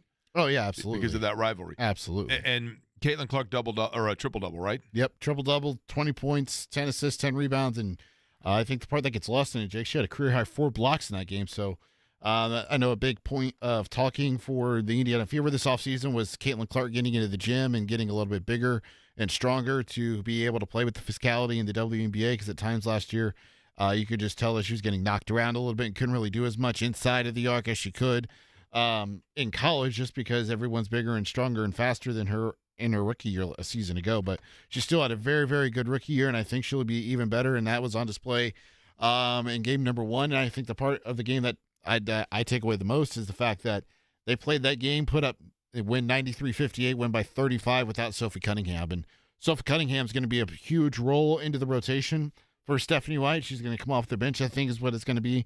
I think there may be some games where her and DeWanna White are flip-flop in and out of the starting lineup, but that's remained to be seen. And they take care of business in a game where they didn't play their best basketball either. They missed a lot of layups and a lot of shots around the rim, but they had numerous runs in that game that just kind of made it impossible for Chicago to come back from. And, of course, they're going to play in front of a crowd like they did on Saturday, where it's going to be sold out pretty much every single night, and it's going to be a home game. That's why they have the shirts that every home game is a home game for them now. And they're going to be tough to beat, especially once they get everything figured out and start to gel as a team. Do you like the role? What role? The role that you have with the broadcast. Absolutely. Do you ever look at the clock and think to yourself, I got to fill 15 minutes? No, not at all. I've got plenty of stuff to talk about. I do it all the time. Except you have 3 hours, and you've got this handsome thing over here that you finally get to see for the first time in over a week. Did you miss me while I was gone? No, I think you missed me. Mm-hmm. So when I was at the Speedway last week, it is a little more difficult to do the show on remote, obviously, right? I love being out there. I love everything about being out there. And tomorrow, by the way, folks, Greg Rakestraw will be filling in tomorrow for me, and he's got plenty to talk about because Will Power and as well Scott McLaughlin are going to join him tomorrow. So as if the Team Penske news isn't big enough, Greg will have those interviews tomorrow because I will be emceeing along with Derek Schultz, the fastest rookie luncheon for the American Dairy Association of Indiana. And whoever would have guessed that fastest rookie would be Robert Schwartzman, the pole sitter. who many people thought was going to get bumped a week ago. And here he is, sitting on the pole for the 109th Indianapolis 500. Fascinating stuff. I want the Pacers to win game one. I worry about the Pacers winning game one, and I'm all in. I'm all in on this Pacers run, and it's wide open. And Eddie, I've got a confession for you. I've got a sports confession for you. Okay. That I'm embarrassed to ask. Okay. I'm embarrassed to admit. I'm embarrassed to ask it. And then I want you to rate me on a scale of 1 to 10, 10 being the most, 1 being the least egregious, how egregious my error and confession is. Okay? We'll do it next.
Okay. I would like for you, and we have tickets to give away, by the way, for the Indy 500, correct? Yes, every day this week, all shows. So if you miss out during this show, try during JMV, and then if you miss out during John's show, try out on the Fan Morning Show on Tuesday, and then Wednesday, and then Thursday. The eminently sold out Indianapolis 500. And then Friday. So if you would like to go to the Indianapolis 500, then you need to be listening to the Fan all week. And we will give those tickets away coming up at 2:30. Okay? Now, what's your confession, Jake? I would like for people, if they could, to send me a text at the following number. That is 317-523-9288. Okay? 317-523-9288. And I would like for them to text me a yes-no answer to a question I have, and then a number. The question I have is, when I am discussing things like the penalty for Team Penske in the Indy 500, do I get too technical in my speak? Because I don't want to be that guy. So I try to explain it in a level that everybody can understand. You try to mansplain it? Yes. But I don't want to bore people. So is it boring is my question. And then also, on a 1 to 10 scale, I would like to know how egregious this confession is. I'm a little embarrassed by it. I'm embarrassed. That you lied on the IndyCar radio network? Hails from a Danish village with 47,000 people. He'll see nearly 8 times that amount in the Indianapolis 500 and would like to see them early in the race by starting up front. Lundgaard works his way now with a very, very good line. Takes it low now, exiting turn number 4. I thought this was NFL draft attendance, Jake. I thought it was 80 times the amount of that. Okay, hold on. Play that one more time. This was during Christian Lundgaard's qualifying run when he came to me. Here we go. Hails from a Danish village with 47,000 people. He'll see nearly 8 times that amount in the Indianapolis 500 and would like to see them early in the race by starting up front. Lundgaard works his way now with a very, very good line. Takes it low now, exiting turn number 4. Okay. So what, you said 47,500? 47,000. That's the size of his hometown in Denmark. Okay, so 376,000 is 8 times, and I think that's shortening like 600,000 people that'll be there. Well, it's probably closer to 7 times. You're probably right. No, you're shortening this. What's that? There's going to be 1 million people there on Sunday, right? That's right. There's probably going to be 330,000 people there. Yeah, that's still a lot of people. It is a lot of people. Okay. Here's my confession on a 1 to 10 scale, 10 being the most egregious, 1 being the least egregious, okay? 317-523-9288. I want you to answer whether or not I speak too technically on the Indy 500, and then how egregious this confession is. I don't know where the series stand in the Western Conference of the NBA. I know that, and I saw that Boston obviously was eliminated by New York, and the Knicks blew them absolutely off the floor. And Jaylen Brown hit a big 3 early, and I thought, here we go. And then Porzingis, there's a lot of question about his health. But New York, it was just one of those games that was very similar to the Pacers' last home game against Cleveland. Everything went their way. They absolutely manhandled that game. I'm aware of that. In the West, just because I've been in such a Speedway 500 related events and practice and broadcast standpoint, that I just have not had a chance, and I'm embarrassed to say it. It is my job to be aware of everything going on in the world of sports. But for whatever reason, I'm fairly certain that it is Minnesota and Oklahoma City, and that is set in stone. But yet I know one of them was playing Denver and one was playing Golden State, and they had to go the distance, I believe. But I think we're down to those 2 now.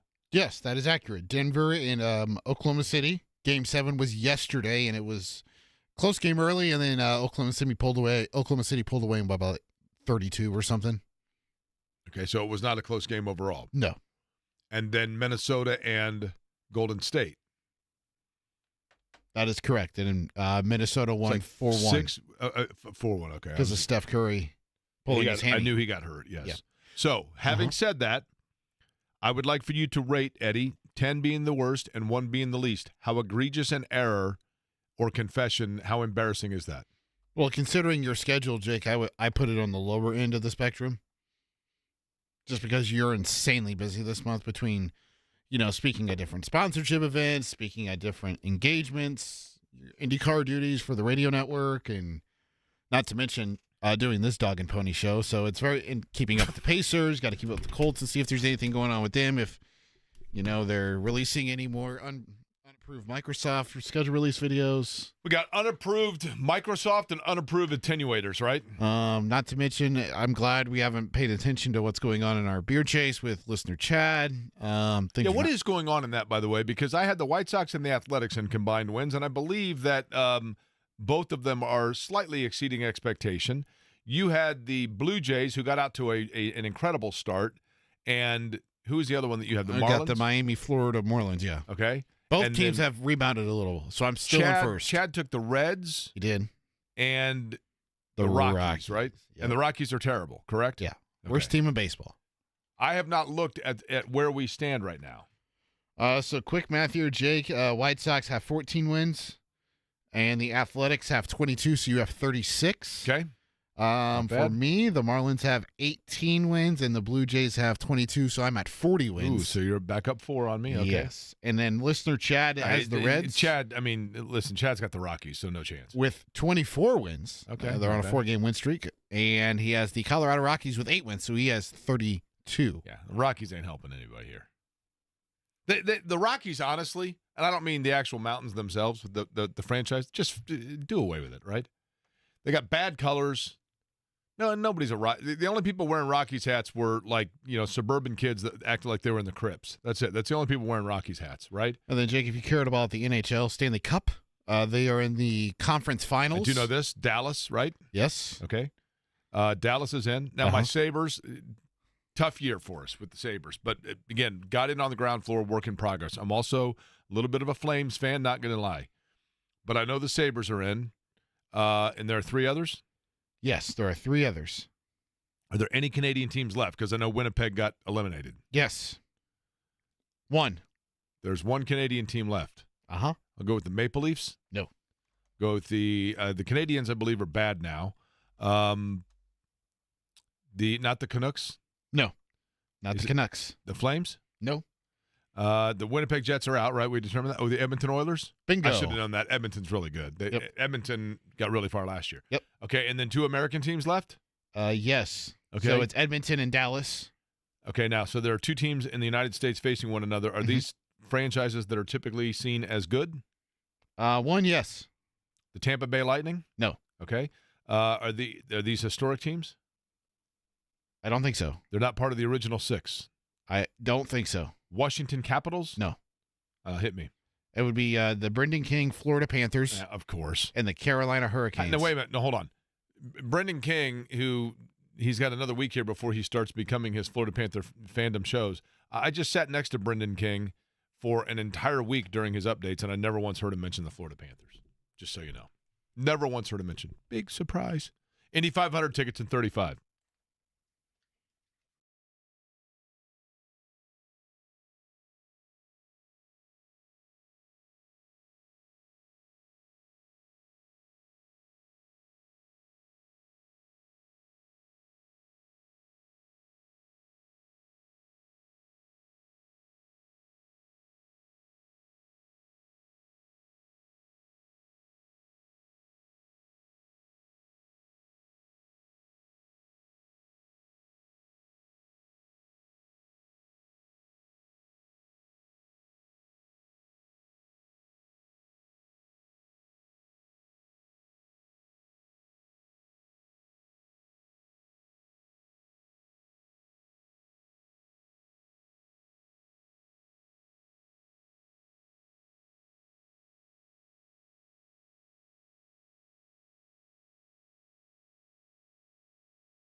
So what exactly happened with Team Penske today? What led them to, as you just heard Brendan King mention, have to now start two of their cars at the rear of the field, including a two-time defending winner? I will explain all of that in 15 minutes. But for right now, Dustin Dopirak joins us from the Indianapolis Star. Did I get the last name correct there, Eddie? Dopirak. Thank you. Pacers Knicks set now for the Eastern Conference Finals in New York. Dustin, I will begin with this as he joins us on the Rhinegeist Brewery guest line. My concern for the Pacers, if there's any, is I just don't know that there has been a stretch. We have seen them playing better basketball. And does the layoff in any way, shape, or form compromise that? I mean, yeah, it's possible. Certainly you've seen that happen before. I mean, it seems like they're doing all they can to try to minimize it as much as possible. I mean, they practiced Friday, Saturday. They took a couple of days off before that. They took yesterday off. They practiced today. They'll practice tomorrow. I mean, it seems like they're doing all they can to kind of maintain as much of a rhythm as they can. They're obviously aware of the possibility that a layoff can lead to some lost rhythm. So I think that's possible, but I also do think that, a big thing for this team has been wearing other teams down and, playing a fast pace and fast breaking, full court pressuring. That does require some level of rest when you can take it. You have to give yourself a chance as well to recover. So they probably needed that. I mean, they probably needed some time. They probably didn't need this much time to get a break. So, I mean, they have to do what they can to maintain it. So it could be a thing, but you don't know. I mean, it's one of those things you're not going to know whether there's some rust there until they get out on the floor and you see what happens. I think they're obviously in a position, they go on the road for the first two. I mean, they don't have to win both of them. If they go up, if they get a split, you're happy, 1-1 coming out of there. So if they don't jump right back into it and they lose game one, they still have a lot of opportunity to come back. And also, I mean, I think you look at it for the Pacers and say your way to win this series is to wear them down over time. It's not necessarily for you to come out and sort of blow them out the doors right out of the gate. It's more important for you to kind of establish that you're going to be there for the long haul.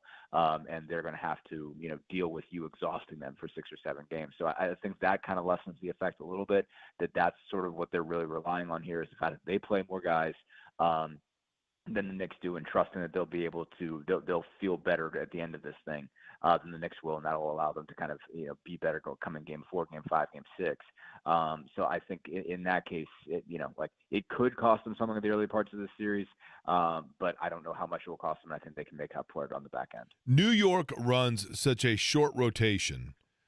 Is there any chance, especially when talking about the bigs, that Indiana goes even further into their bench because they want so badly to take advantage of grinding down New York, and Karl Anthony Towns is such an integral part of that? Will they get aggressive on Anthony Towns early by constantly having fresh bodies on him and thus accelerate their rotation, particularly down low? Probably. I mean, I don't think it goes past 11. I mean, I don't think they're going to get Tony Bradley heavy minutes here or anything like that. I mean, I don't think it's going to go that far. All due respect to Tony Bradley. But I imagine, like Thomas Bryant probably gets some more minutes in that case, just to kind of keep Miles Turner fresh. Obi Toppin will certainly have some minutes where he's playing the 5, where they're trying to go smaller and see if that can work in their favor, that they're running a little bit more and keeping the pace a little bit much and trying to wear out Karl Anthony Towns. So I could see them going a bunch of different directions, but yes, I mean, I think you'll see both looks, that they'll go kind of a smaller, quicker lineup with Obi at the 5, and they'll go maybe a bigger lineup with Thomas Bryant out there, and just kind of looking at different ways of wearing out their bigs when Miles Turner isn't on the floor. Rhinegeist Brewery is, of course, the title sponsor here of the guest line, where we find Dustin Dopirak. One of their more popular beers is the Truth IPA. We're getting the truth about the Pacers-Knicks series from Dustin. And with that, Dustin, I'm curious of this. The matchup itself, if you were to go back, if anything, and go over the games where these two teams faced each other in the regular season, what is the area that the Pacers showed a vulnerability that New York will try to attack? Yeah, I mean, they obviously had some issues covering Karl Anthony Towns. Certainly I think I think he averaged like 33 a game in this, and he's obviously a powerful guy that can take it down low and obviously can shoot from outside. And a big part obviously got to remember is the first two games of this series were sort of before the Pacers were close to 100%. I think they just played a bad game right out of the gate against New York. I think it was a game, I think the second game of the year. And then the second time they played was November 10th, and they had a phenomenal game from Benedict Mathurin in that game, but that was at a time when they were playing without Aaron Nesmith, and I think without Andrew Nembhard. I think both of those guys were on the shelf at that point. They just got a really good game from Mathurin, and a pretty good game from Halliburton to win that one. So those two you can only take so much from. The last one was kind of right before the break, and I think you really saw this team need a break as it was heading towards the All-Star break. I think it was clear that they needed to kind of stop. So I think it's not easy to keep those ones together. I think Miles Turner missed that game as well. So in that case, it doesn't really surprise you all that much that Karl Anthony Towns had a pretty big game. So that's still that's one of the weaknesses. Obviously, this is a team that's going to be able to get to you in the paint. Jalen Brunson's just a tough cover. He's shown issues with them in the past. The Knicks don't rebound it as well as they did last year, but they still can really rebound it, and that's obviously another area where the Pacers can be beaten. That's probably the place that still sticks out as much of a leap as they've made on the defensive end. They're still not good on the glass. Just about any important rebounding stat you can look at, they're at the bottom or close to it. I think second chance points, I think they're dead last. I think offensive rebounding, they're probably dead last for the regular season and for the playoffs. So that's still an area where the Knicks can get them. It's not the same as when they had Hartenstein and guys who were crashing all the time. But Josh Hart can still really rebound. Karl Anthony Towns can still really rebound. If they play Preston Sachua, he can rebound. Michael Bridges can a little bit. They still have the advantage there, and that's one area that kind of stands out as the Pacers having a weakness. Who would you say is the player that most concerns Indiana? Is it Towns or Brunson is the question, I guess. Boy, in all honesty, is Anunoby not kind of their X factor? I don't know. They're a lot here, right? He's important. He's important. There's a lot of different options. I think as far as defending him and saying, okay, that guy's a problem and he's not easy to deal with. You look at Towns and say, okay, this is the guy that's really busted him up, and he had 40 in the last game on 14 of 23. And but you obviously look and know everybody else can burn you in a different way. Josh Hart had 30 in the last game on 12 of 16. They managed to slow down Jalen Brunson in the last game. They know, but they do know what they're doing with him.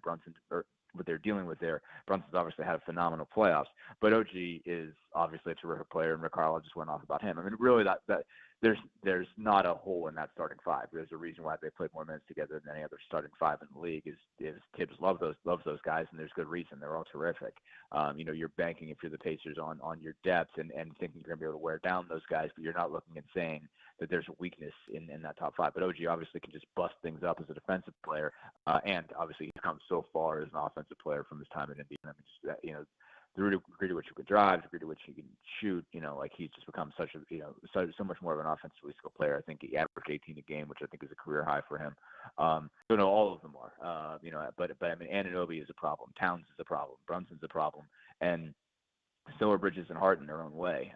Hart in particular is not a guy that's necessarily going to carve you up, but he can just go crash and get buckets that way. So they look at all five of them as major issues. Dustin, when you look at Tom Thibodeau and the fact that he goes with such a short rotation, and I would have to go back and look at his time in Chicago, but as the coach of the Knicks and doing it as such, is that because that's the Thibodeau philosophy, or is that out of necessity because they just don't have the talent in depth? I think it's out of necessity. I don't think they try the depth. I don't think they try to find out. It seems. What I gather, and obviously I haven't watched him close enough over the years to say this, but Tibbs is kind of he's an old school guy. He's a bit of a stubborn guy, and it's just sort of like you have to meet his standard, And I think that's the thing is that, when it's come to Rick Carlisle in this case, I think Pacers fans have gotten over why are you playing Ben Shepherd? He's not playing well. Why are you playing this guy? He's not playing well. And Carlisle just believes okay, because I believe in this. I believe this is our edge. I believe this is our. He's saying I believe this is our best chance to win. Is throw as many guys out there as I can possibly trust. and, just bring energy to the game and persistence and have guys that can defend 94 feet. And whether, no matter how good Ben Shepherd's playing, he can run up and down the floor and, just get into you a little bit and jam you up when you're trying to bring the ball up. And if he can at least do that, then it's worth it, because the long-term payoff is you're going to wear somebody out, and you're not going to be the team that's tired. I mean, I think from Tibbs' case, he looks at it as, I have a standard that somebody needs to meet to play for me, and these guys meet it, and the rest of these guys don't necessarily. Miles McBride is above the board. Mitchell Robinson brings him something he can't find anywhere else, and he just doesn't trust the defensive, intensity of the other guys enough to put him on the floor. And I think that's the thing, is he just holds a very high standard and saying, you've got to defend, you've got to rebound, you've got to play with this level of intensity, and these guys are above the line for me, and these guys aren't. Would anybody else take the same group of guys and have the same rotation? I doubt it. I think that's just how Tibbs operates. And I mean, he checked Anunoby back in the other game, or he was at least going to. He sent him to the scoreboard, to the scorer's table when they were up like 30 with 8 minutes to go, and it's like, okay, Tibbs, what are you doing? You're gonna win. Don't this guy had a hamstring problem in the last time he played the Pacers. You don't need to mess with anybody here. Just you're gonna be fine. You can play your bench guys, trust them. But that seems to be where it is. It's you have to meet a very high standard especially as far as defense is concerned and grit is concerned, to be a Tibbs player. And it's just basically, if he doesn't feel like you meet that line, he's not going to look to get you minutes. Dustin, do you like the Garden? I do. Absolutely. When you're walking around New York, how many, in one day, if you're going to start in the Village, or you're going to start down in Battery Park and you're just going to start going north, and you start north, you're going to go and you go to Sobro, and then you go to the Village, and then you go to Midtown, and you're working your way north. How many different places do you stop to get a slice? Jeez. I mean, you should stop at all of them. I'm just not that big of a guy that I can, but when are you, you're never wrong at New York, in terms of New York pizza joints. It's no question. There's no just, question. It doesn't matter where you stop. It's the best. You don't need recommendations. If you're just I'm hungry, here's a pizza joint around the corner, and slices are $3. You're not gonna be upset that you did it. On every corner, man. On every corner, and you got to fold that bad boy and just walk and eat, man. Do it New York style. Yeah. Don't worry about the grime. Don't worry about the humidity in the subway. Don't worry about that weird citrus smell of whatever solution they're using to clean the asphalt. Just walk around, soak it in, brother. Walking and eat the pizza, you're golden. Doesn't matter. Yeah, exactly. All right. Well, Dustin, game number 1 getting underway Wednesday, 8 o'clock. Pacers, by the way, we now know on Friday at Gamebridge we'll be doing a viewing party from inside the arena. We encourage you all to listen to the radio while you're watching doing so, but that will be on Friday. Plenty to talk about between now and then. And on the Rheingeist Brewery guest line, Dustin Dopirak. Appreciate it, Dustin. Safe travels, all right? Absolutely. Thanks for having me, as always. I appreciate it. Now, back to the other big story today. And if you are unfamiliar with what took place yesterday at the Speedway, I'm going to break it down for you here, okay? And if you are a diehard and this is something that is elementary to you, I can appreciate that, and I hope that you will lend me your ear in the fact that we are, we have people from all walks of sports that listen to the show, and not everybody is a diehard of the sport of what takes place with the Indy 500. I think everybody loves the Indy 500, but they don't they don't necessarily get into the nuances of the sport. So here's what happened today. And I'll begin by telling you what happened yesterday.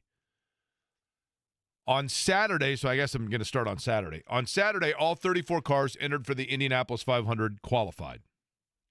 At the end of the day, in terms of their qualifying 4-lap average, the top 12 cars, those drivers were told, congratulations, you get to come back on Sunday and you have an opportunity to drive for a chance to be the pole sitter and win the pole, the top 12. The bottom 4, they said, good news, bad news. You get to race again or qualify again, I should say, on Sunday, but only 3 of you are going to make the race, and 1 of you is bumped out. And then positions 13 through 31, 32, 30, you are safe. Everybody else that we mentioned, those other 16 cars have to come back. So, yesterday, that being Sunday, in the morning, Scott McLaughlin, a driver for Penske, during the practice session before everybody went out for their run for the pole, those 12 cars, Scott McLaughlin had a crash. His car was trashed, and his team said, you know what? We're not even going to be able to fix this in time for the late afternoon, end of day qualifying attempt. So we're going to take our lumps, and he will start 12th. Cool. So now there are 11 cars that are going to qualify for a chance at the pole position. I've always been curious about this, Jakes. Well, to interrupt real quick, do they have to remake the entire car in those instances? Yes and no, depending on, that is up to the team to determine. The larger the team, like a Penske or a Ganassi, they have backup cars that are fairly ready to go, and they can go to that backup, but they have to then, they take all of the telemetry data from the car that was crashed, and then they say, okay, let's rebuild the exact replica of that in terms of the direction that all the angles are on and the wings and everything else to get that car ready to go. So that if it's a team that doesn't have the luxury of that kind of a backup, then yes, they would have to start repairing parts so long as the tub of the car is not compromised and the engine. In McLaughlin's case, they said whichever way they determined was going to be the case, they did not feel that they had enough time, so they said, we'll just take our lumps. Every car in the IndyCar series, before going out on qualifying or race day sessions, has to go through tech inspection. The best way to explain that is they all have to go to, they all basically pull into like a Jiffy Lube.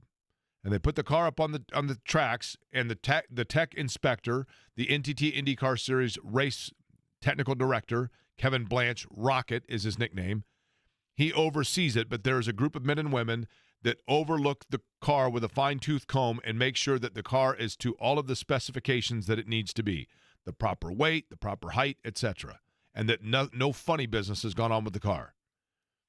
Yesterday during tech inspection, Will Power's car came in, and Kevin Blanche, Rocket as we call him, noticed an issue. The issue that he noticed was the attenuator, which, the best way to say this, the rear wing of the car, when you're looking at a race car and you see that wing that's on the back of the car, that is connected to the tub of the car via two carbon fiber beams, for lack of a better word, called the attenuator. Those attenuators are specifically made upon impact to absorb energy and shock to alleviate that from going inward towards the tub of the car and compromising and risking the driver's safety. So there is a specific purpose for the attenuator. They are carbon fiber pieces. Because they are carbon fiber pieces, they are not perfectly smooth. They're not sleek and fast. The wind doesn't just bounce right off of them. And so the rule for IndyCar is that because it is not a piece that is necessarily designed to be sleek and fast, everybody, that seems to be a disadvantage at speed, but every team is told you're all going to have the same disadvantage. So you cannot alter this piece. Rocket noticed on Will Power's car, gosh, it looks like maybe they filled in some of the grooves where air would be able to go through that and slow the car down a little bit, and they tried to smoothen it out. And I think that's a rule violation. I think that's a part of the car they're not supposed to rule out. But he had a traffic jam behind him. He's got 10 other cars that got to go through tech. So he thinks to himself, you know what, I'm pretty sure that's a rule violation. I'm going to double check on that. So let me send Power to the line, and then I'll send somebody else to get the rule book to make sure that I'm correct in this. 2 more cars go through tech, and he notices, you know what, their attenuators are still in the original rough form, and it looks like Will Power's was altered. Then Newgarden's car, a teammate of Will Power and a teammate of the aforementioned Scott McLaughlin, comes through tech, and he looks at it and says, okay, this attenuator has been smoothened out, along with Will Power's. These clearly have been altered. By then, someone has brought him the rule book and said, yes, you are correct. This is a violation. So Kevin Blanche then sends notice. He calls over Joseph Newgarden's, one of the team members, and says, this car is going to be held by us. We believe that this is in violation of the tech inspection, and we are going to hold it and not allow it to make a qualifying attempt. And you need to contact Will Power's car and tell him we want to come see it. He needs to come back to the principal's office. At that time, Will Power's team, allegedly or apparently aware that perhaps something may be going on, was regrinding back down the attenuator, allegedly, and other teams noticed it. Why are they doing something to their attenuator? They're not supposed to do that. In reality, they were redressing it back to the original form. But they were called back into tech inspection, and it was determined, yes, in fact, you have broken the rule here of altering your attenuators. So we are not allowing you to go out and qualify in this session for the pole. As a result, you will now finish 11th and 12th. Or excuse me, you will start the race 11th and 12th. Earlier today, it was announced that that rule was expanded upon in that penalty even further.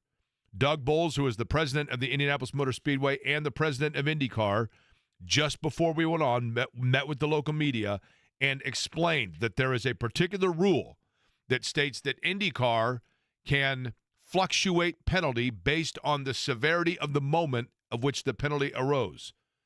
And then that impacted and affected why now Joseph Newgarden, the two-time winner of this race, and Will Power will now start all the way at the back of the field. And he explained it based on that rule. IndyCar has a rule. It's Rule 9.2.1. I highlighted a couple pieces of it here because I think it's important in this conversation. Penalties can be determined by the gravity of the violation and its impact on the fairness of competition.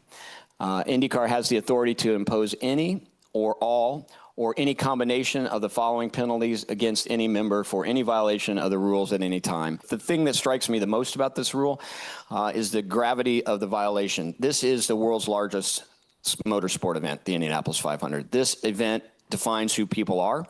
And for us, especially on that stage, we believed that allowing the two cars, the 2 and the 12, to start in 12th and 11th, which is a place that they might have actually qualified in had they been allowed to qualify, was not a sufficient enough penalty and did not present an appropriate enough result for the violation. Doug Boles was later asked whether or not this is something, as was alleged by Marshall Pruitt of Racer.com, that other teams have been pointing out as a violation by Penske for some time, including Nathan Brown of the Indianapolis Star went into the museum at the Speedway today and looked at Joseph Newgarden's 2024 winning car that did have alteration to the attenuator, which would be a violation. But that is a car that passed tech inspection last year, both before and after the race. Now, Team Penske has issued the following statement today, quote, "We accept the penalties issued today by the IndyCar Series, which are due to a body fit violation that occurred prior to the qualifying session yesterday. We are disappointed by the results and the impact it has on our organization. We will make further announcements later this week related to personnel for the upcoming Indianapolis 500. What we know is that Ron Rzuski and Tim Cindric, who are the chief strategists for both the Will Power and Joseph Newgarden teams respectively now, have been told that they cannot work the Indianapolis 500-mile race. In Tim Cindric's case, that is the second year in a row because last year there was an incident of rule violation regarding push-to-pass that took place in St. Petersburg. I want to also make the disclaimer. It is true that I work for the Indianapolis Motor Speedway Radio Network, which is an arm of the Penske Entertainment Group. Roger Penske is the owner not only of the Indianapolis Motor Speedway, not only of the NTT IndyCar Series, not only of Indianapolis Motor Speedway Productions, of which the radio division is part, but also of Team Penske. And so there are a lot of questions from people about how that all determines itself and shakes itself out. I will tell you, in the sake of transparency here, I have never, nor to my knowledge of any of my colleagues as members of the radio network, been given any edict as to things that we are or are not allowed to say regarding the team or the series or anything else, so long as we are opining and reporting on a factually based manner. And in this case, that's exactly what's taking place. It is my opinion, that Will Power and Joseph Newgarden probably did not know of this nuance to their race cars. I know people can tell me I'm crazy about that or for thinking that, but the driver's job is to get in the car, and when the car is sitting inside of the garage, the drivers are doing a million other things. They are very rarely looking over a fine-tooth comb of the things that the team is doing. If there's an impropriety from a team standpoint, I believe it would be their desire to keep that to as few people as possible that know that. Again, it is also possible that if their car passed inspection last year, that they assumed it would pass inspection this year and that it was not in violation in compromising the attenuator, despite it being in the rule book. Maybe that's rose-colored glasses from me. I don't know. What I do know is this. Doug Boles was asked about the challenge of having one person that oversees and owns and operates all of these entities and whether or not the confluence of those created additional challenge in this situation. You know, I've known Roger Penske for an awful long time. I've gotten to know him really well since November 2019. I don't think Roger Penske understands some of the things that might be going on. So, and I get the optics challenge, and it's definitely something we should think about. I mean, how do you manage the optics challenge? A lot of these challenges, I think, are, while they roll up to Roger at the end of the day, I think they're certainly below him, and there are things that happen that don't ever get to Roger. I can tell you that Roger Penske would not condone this. In fact, I had a chance to talk to Roger, and I can tell that this is devastating to him. Nothing means more to Roger Penske than the Indianapolis Motor Speedway and the Indianapolis 500. That's Doug Boles from earlier today. Will Power will start 33rd. He was the fifth fastest so far in today's practice session. Joseph Newgarden will start 32nd. He was the ninth fastest in today's practice session. Joseph Newgarden did join me yesterday up in turn 3 of the broadcast perch for qualifying and predicted that Robert Schwartzman would be the one that would win the pole, and that's exactly what happened. And the unfortunate thing for Robert Schwartzman, who is a tremendous story. This is a team in Prema Racing that is a rookie team. They are the first team to take the pole in Indianapolis in their debut since 1984. Robert Schwartzman is the first rookie to win the pole since 1983. Tony Stewart sat on pole in 1996 after it had been won by Scott Brayton, who unfortunately was fatally injured in a practice session after qualifying before the race. So Stewart assumed pole. But a tremendous story. That team came in. They did not practice a lot on Tuesday. They were a little behind the 8 ball. Schwartzman got out, had great speed, won the pole, and he is the first from his country, born in Israel, to represent his country in the Indianapolis 500. There are a ton of storylines about Robert Schwartzman that should be celebrated. And they will be over the course of this week. But the dominant news today is that the biggest team, the most historic team that has won 20 Indianapolis 500s, is now levied with a very severe penalty heading into the race. Scott McLaughlin's car, it was determined, did not have the alteration to the attenuators despite the accident yesterday. Thus, he will stay in his original starting position of 10th. We do have tickets to give away for the Indianapolis 500 to watch Robert Schwartzman, the rookie pole sitter, and the rest of the field, including those two Penskes at the back of the field. And we will do that in whatever fashion Eddie determines is the way to do so on the other side. But I have a feeling it's going to require you to call 239-1070.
Okay, Eddie Garrison, you as the new pre- and post-game host for Indiana Fever radio broadcasts, along with that newfound responsibility at this radio station, WFNI 93.5, 107.5, The Fan in Indianapolis, have the responsibility of determining the fashion in which we will give away our first pair of tickets for the 109th running of the Indianapolis 500-mile race. It just hit me, Jake. It hit me like a ton of bricks on what we should do. So, last week when we were giving away Carb Day tickets, there was a day where we had a bunch of callers doing their best Boom Baby ahead of with the Pacers winning and clinching another appearance in the Eastern Conference Finals. You remember that, correct? Yes. Now, how about we do the best yes sirs? Whoever does the best yes sirs can go. No, I'm going to override here. See, Dwayne Wade, Jake, said this. I don't know what podcast it was on. I'm going to override because yes sirs is lame. Dwayne Wade is a big fan of yes sirs. He said it's dope. Okay. His words, not mine. Now wait a minute. Now wait a minute.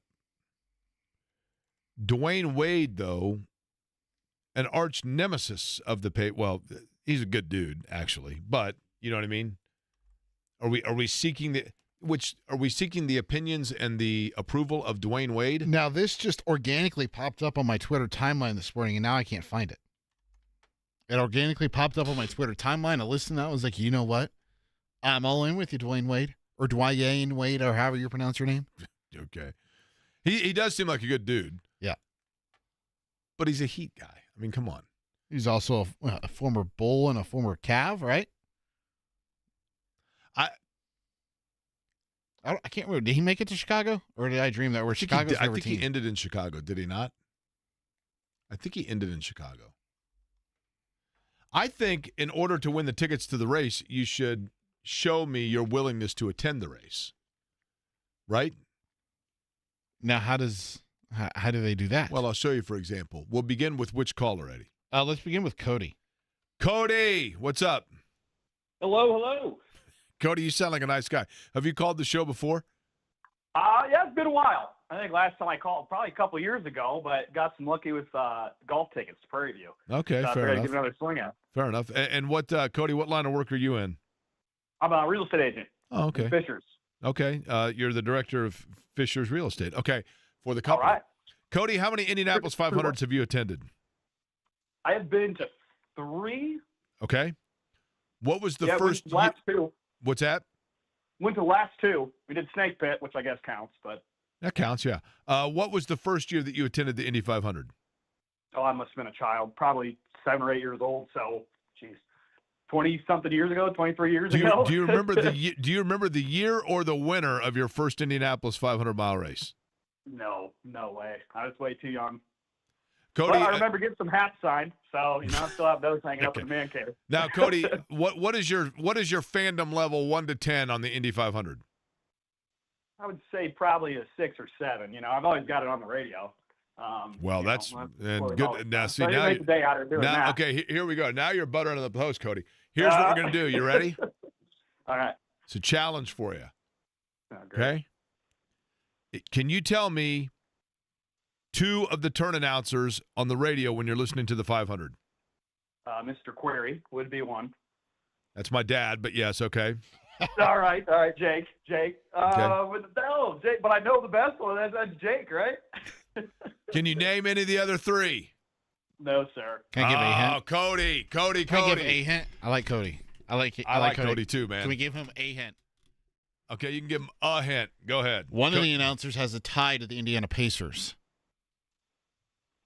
The guy that I throw it to that's in turn 4 has a Pacer tie, Cody. Oh, my gosh, because I can hear his voice. It's killing me. Cody, let me ask you a question, and you got to answer honestly, okay? Oh, yeah. If we give somebody else a chance at the tickets, will you still listen to this radio show? Oh, yeah. Yeah, I listen to you guys every day. All right, appreciate it, Cody. Thanks for calling in. We'll go. Who's next here? Who's next? I thought you were going to be nice. And No. No, Cody's cool, but, man, I got to give him to a diehard. Who's next? Let's go, David. David, what's up? Doing good. David, how old a fella are you? 52. 52-year-old David. Class of 91? Yes. All right, what high school?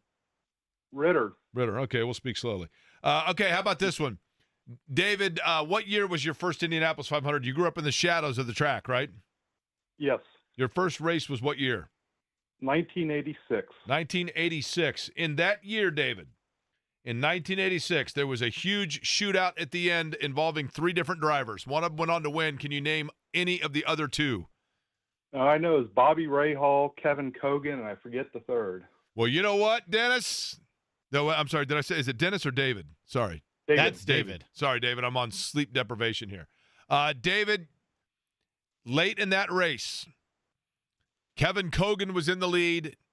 ABC came down to him, tried to interview him during the caution flag. Kevin Cogan with the famous words, "Guys, I'm a little busy right now." And then all of a sudden a blur went past him, and that blur was Bobby Rahal. And Bobby Rahal is the only driver in the 108 previous runnings of the Indy 500 to lay down the fastest lap of the race on the final lap of the race in a win. You are correct. Cogan was 1, Bobby Rahal was 1, and Rick Mears was the 3rd. David, you will be enjoying the 109th running of the Indianapolis 500-mile race in attendance, and you can park right there in your high school parking lot of Ritter. And Ritter is a fine institution. What year did you say that was again? 86. Okay, and then the trivia question answer, turn announcers, turn 1, Nick Yeoman, turn 2, Michael Young, track dude, turn 3, some guy named Jake Query, That's and then turn 4, the tie with the Indiana Pacers, Chris Denary, and of course the anchor is Mark Janes. Correct. And then you have, obviously pit reporters as well. Rob Blackman is there, Rich Nye is there, Alex Wolf is there, Ryan Marine will be there. Driver analyst is Davey Hamilton. Well, Davey normally, but he is going to be doing the race strategy for Jack Harvey. So as a result of that, we had Zach Veach doing an outstanding job during the practice and qualifying sessions, and Anders Krohn, who has done it before, will be joining us on race day. John's coming up here just a little bit. We'll hand it off to him, find out what he's got going on a very, very busy Monday here on The Fan.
Mears. Now he wants to get by Randy Lanier. They're all together in a group. Mears down low. Ray Hall up high. Cogan goes high.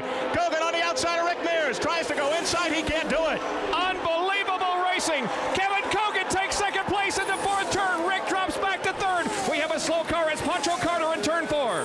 Absolutely tremendous with just 14 laps to go. Bobby Rahal takes over the lead, but now Kevin Cogan challenges Jerry. Kevin Cogan makes the low road down inside the yellow line. It is still Rahal, Cogan, now it's Mears. It is Cogan out in front now. 2 laps to go. Kevin Cogan picks up the pace, and they are flying at Indianapolis. The first 3 are right together. Bobby Rahal charges down the inside, and Rahal comes past Kevin Cogan. The final roar of the racing engine. Bobby Rahal accelerates, and Bobby Rahal has won his first Indianapolis 500. Paced quickly by Kevin Cogan and Rick Mears. Bobby Rahal wins at Indianapolis. That's how it sounded in 1986. Bobby Rahal winning that race. And again, fastest lap of the race turned in on lap 200. So when it mattered, he threw down the gauntlet. You heard tomorrow, by the way, and I look forward to this. It's become a tradition, and I'm thrilled for it. From, I believe it's 4 until 6 o'clock, the Kroger on Crawfordsville Road in Speedway. I will be out there along with the Arrow McLaren drivers. That would be Nolan Siegel. That would be Christian Lundgaard. And the fan favorite to win the race, Patricio Pato O'Ward. They will be there doing autographs. It's a lot of fun. It's a ton of fun. It's great seeing all the race fans there. They have fantastic tortilla chips, Mission Foods, hands out. It's great. Race car shaped tortilla chips. It's a ton of fun. And I look forward to that tomorrow. Now, I will not be on the show tomorrow. That is because, and Greg Rakestraw will be more than capably filling in, and he will have on the show tomorrow Scott McLaughlin and Will Power. So obviously the Penske drivers are a huge story. They will join tomorrow in the 1 o'clock hour with Greg Rakestraw. In terms of other guests throughout the week, I know Ed Carpenter and Alexander Rossi will join the show coming up on Wednesday. Java House has a big opening coming up later in the week. We'll talk about that with those two, as well as, of course, the race itself. And then on Carb Day in Pagoda Plaza at, I believe, in the 2 o'clock hour. So if you were going to be at Carb Day, Mario Andretti will be on with us live in Pagoda Plaza at, I believe, either 2:15 or 2:30. So a ton going on. But tomorrow, because of the fastest rookie luncheon from the American Dairy Association of Indiana, and whoever would have guessed that fastest rookie was, in fact, the pole sitter, Robert Schwartzman. But that takes place tomorrow, and so therefore Greg will be filling in for me. A couple of calls real quick. We'll begin with Mark. Mark or Paul, I'm sorry. Mark, what's up? Hey, Jake. Did we lose Mark? I'm sorry? Okay, go ahead, Mark. I lost you for a second. Yeah, no. I just said, hey, how are you doing? What I wanted to talk about is how much your fans enjoy, as well as I do, enjoy Beyond the Bricks. That's very cool. And the only way I listen to the 500 is on the radio. You make it really exciting, and so do the other announcers. I remember my dad cutting all the cars out of the Sunday paper. Oh yeah. And then following them and checking them off, and that's how I learned about the 500.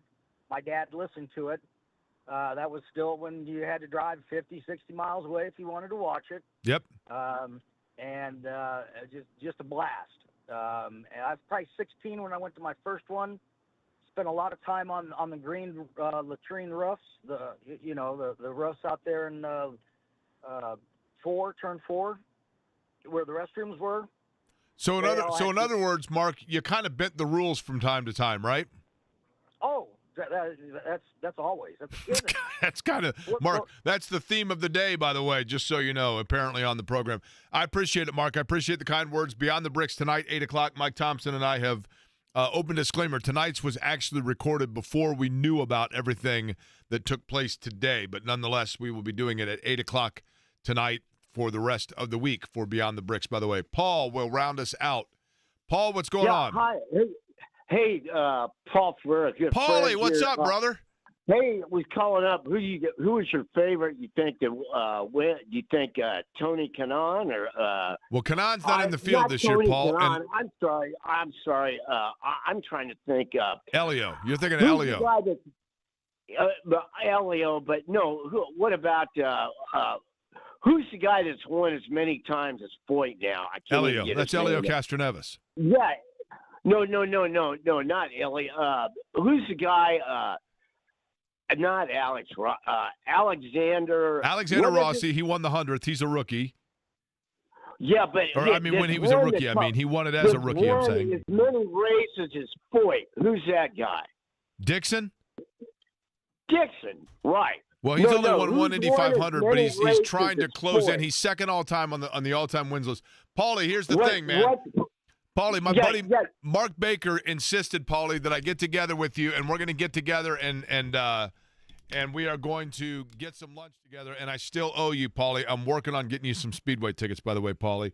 But my prediction, I'll do it later in the week. I thought Scott McLaughlin. I felt good about McLaughlin, but I don't know about now because of the incident that happened yesterday. But we will see later in the week. John has just walked in and he's wearing. This is the most dressed up I've ever seen you. You were golfing, right? Were you golfing?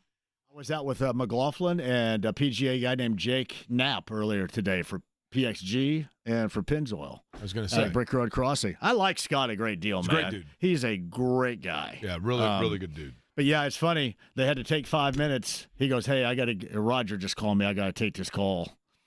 But that was an interesting call, right? Yeah, so that's what that was all about. Scott, guess what? You're starting in the row by yourself. Your said, guys right? are all going to the rear. All right, Brendan King will gear. have a track update, so we got to get to that quickly. John will carry you home. He's all spruced up, by the way, looking nice. He will do so. We'll be back with you. Greg Rakestraw tomorrow at noon, and thanks for listening to Query Company.